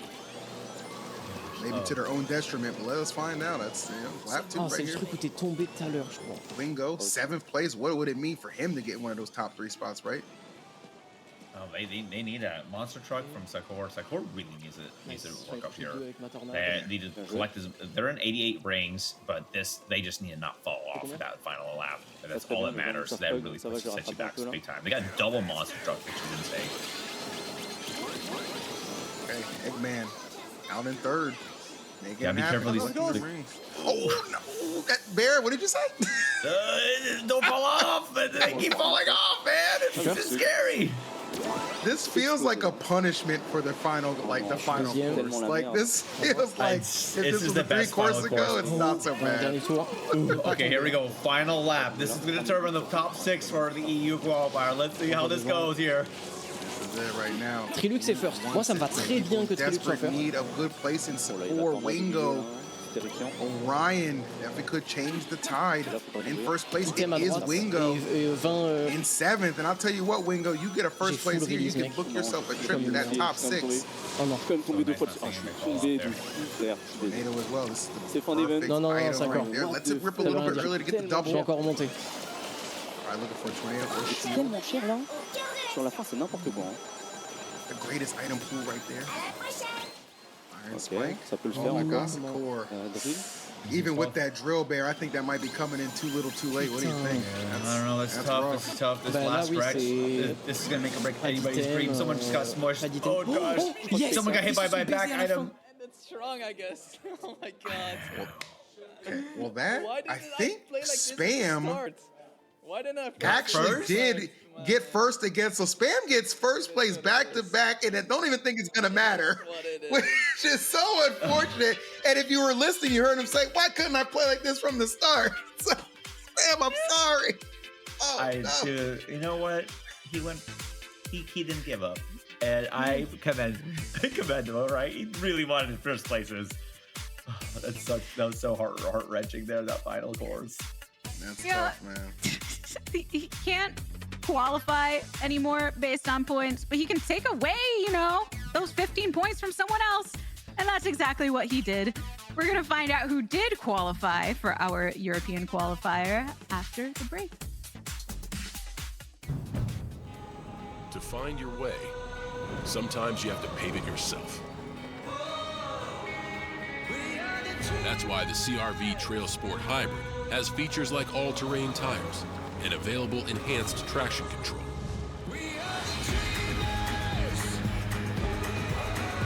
Introducing the most capable CRV we've ever dreamed of, the 2026 CRV Trail Sport Hybrid, now part of the Honda Trail Sport lineup.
Welcome back to Sonic Racing CrossWorlds on Twitch Rivals chat.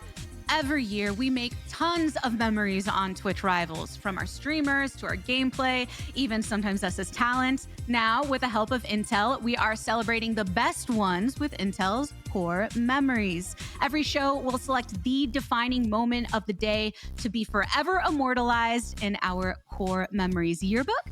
Here is Intel's Core Memory for today.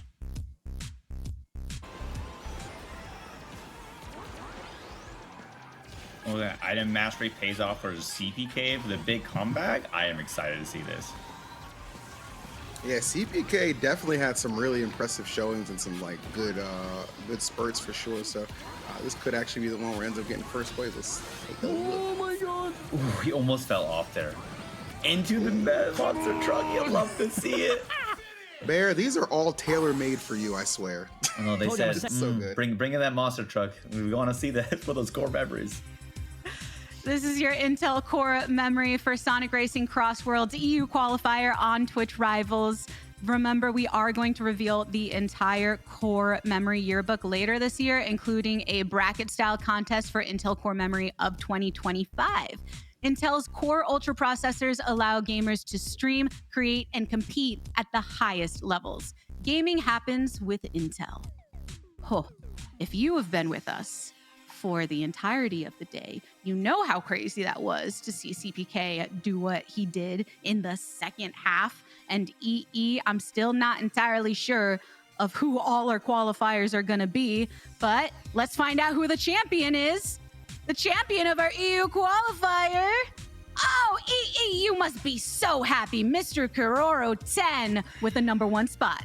I am always proud of my boy Kororo, and he knows that I've commentated many of his Twitch rivals. I know this guy is a beast, and it doesn't surprise me at all to see him, along with some other our other qualifiers as well, our top 6, including Sakura, who I am impressed made it in, but it had to be by the skin of his teeth, because when we last saw him, he was struggling to get there. Gets it by 1 point, Bear. Even with Wingo's fantastic performance in the final one, Sakura just gets enough to do it by 1 point.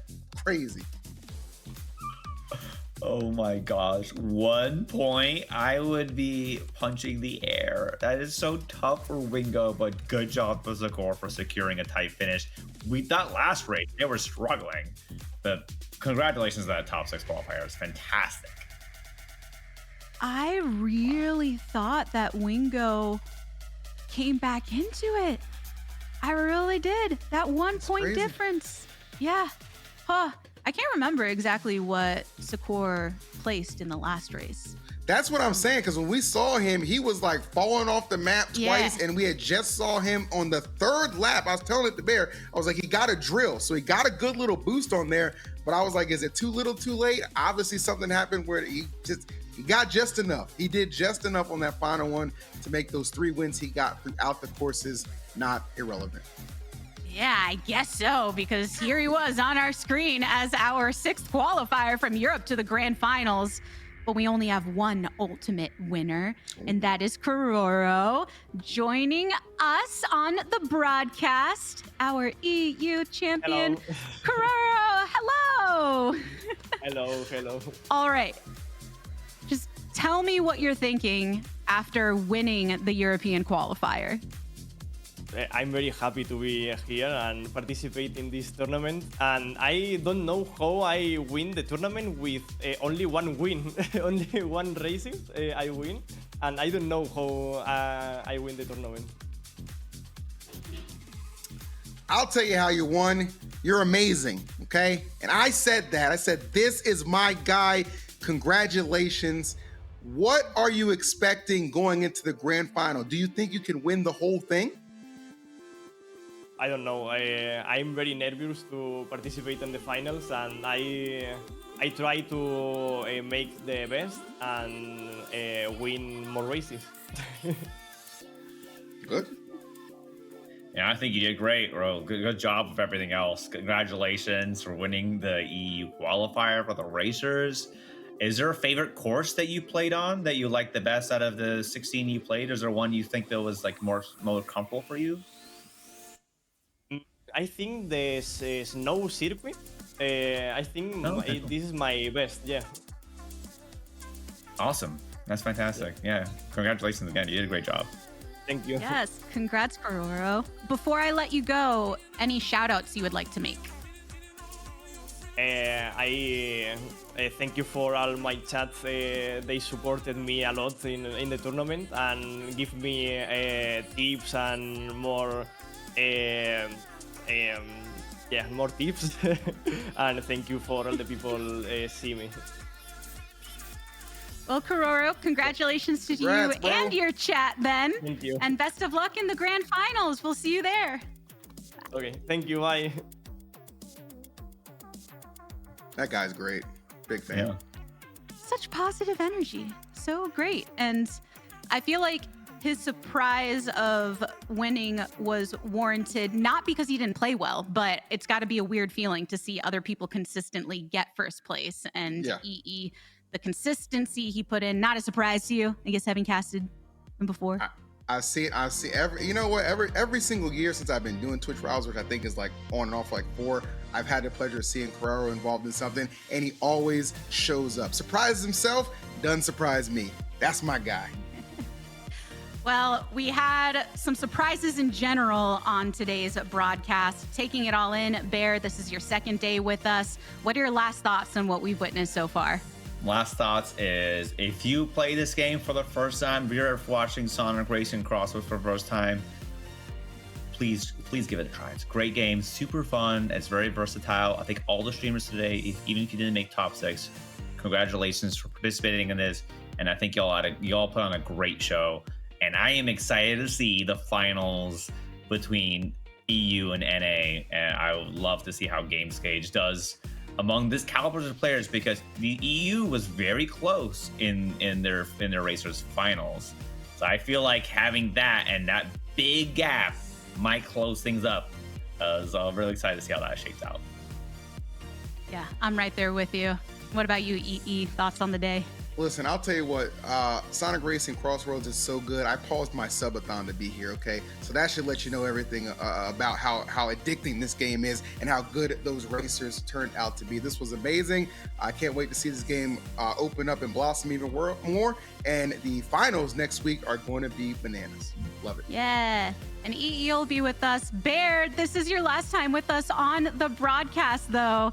I know you're a busy guy, but can we rely on you at least lurking in the Twitch chat during the grand finals? I will be 100% lurking. I'll be watching. I'm going to be in Japan. I am going to be watching at 2 a.m. So I will be there. I will be, and I am going to have the stream open, and I'm going to be cheering on all the races that we saw. A little biased, I can't say who I'll be cheering for, but I am going to be watching all of them, and I hope they all do well, put on a great show. And I know Gabby, EE, and Emerald are going to put on a fantastic grand finals for y'all. So thank you all so much for having me for the NA and EU qualifier. I appreciate it very much. Always a pleasure to work with you, my friend. Yeah, so happy to have you here, Bear, and EE as well. Happy to be rejoined once on the broadcast, but we'll see more of you next week. So Bear gets the extra special goodbye today. For Twitch chat, everyone, as we wrap up the show, you gotta know it is time for our special version of a Twitch Rivals raid that we like to call the Raid Launcher. Now, the Raid Launcher will randomly select one of the participants from today's broadcast that is still live, and then we're gonna send y'all over there alongside 25 gifted subs. Woot woot, big fun. So let's see, who is it gonna be today? Who is the lucky streamer that gets to enjoy the presence of our wonderful Twitch chat community? Such a satisfying noise. It really is. Gearing up. Oh, nice. 360 Chrism, still live, ready to thrive. Friends, go give so much love to Chrism. All right, EE, where can people find you? Twitch.tv/EEVSU, baby. Playing some racing. All right, and Bear? Barry UNLV on Twitch and everywhere else. You can find me there. I'll be racing and doing all the good things.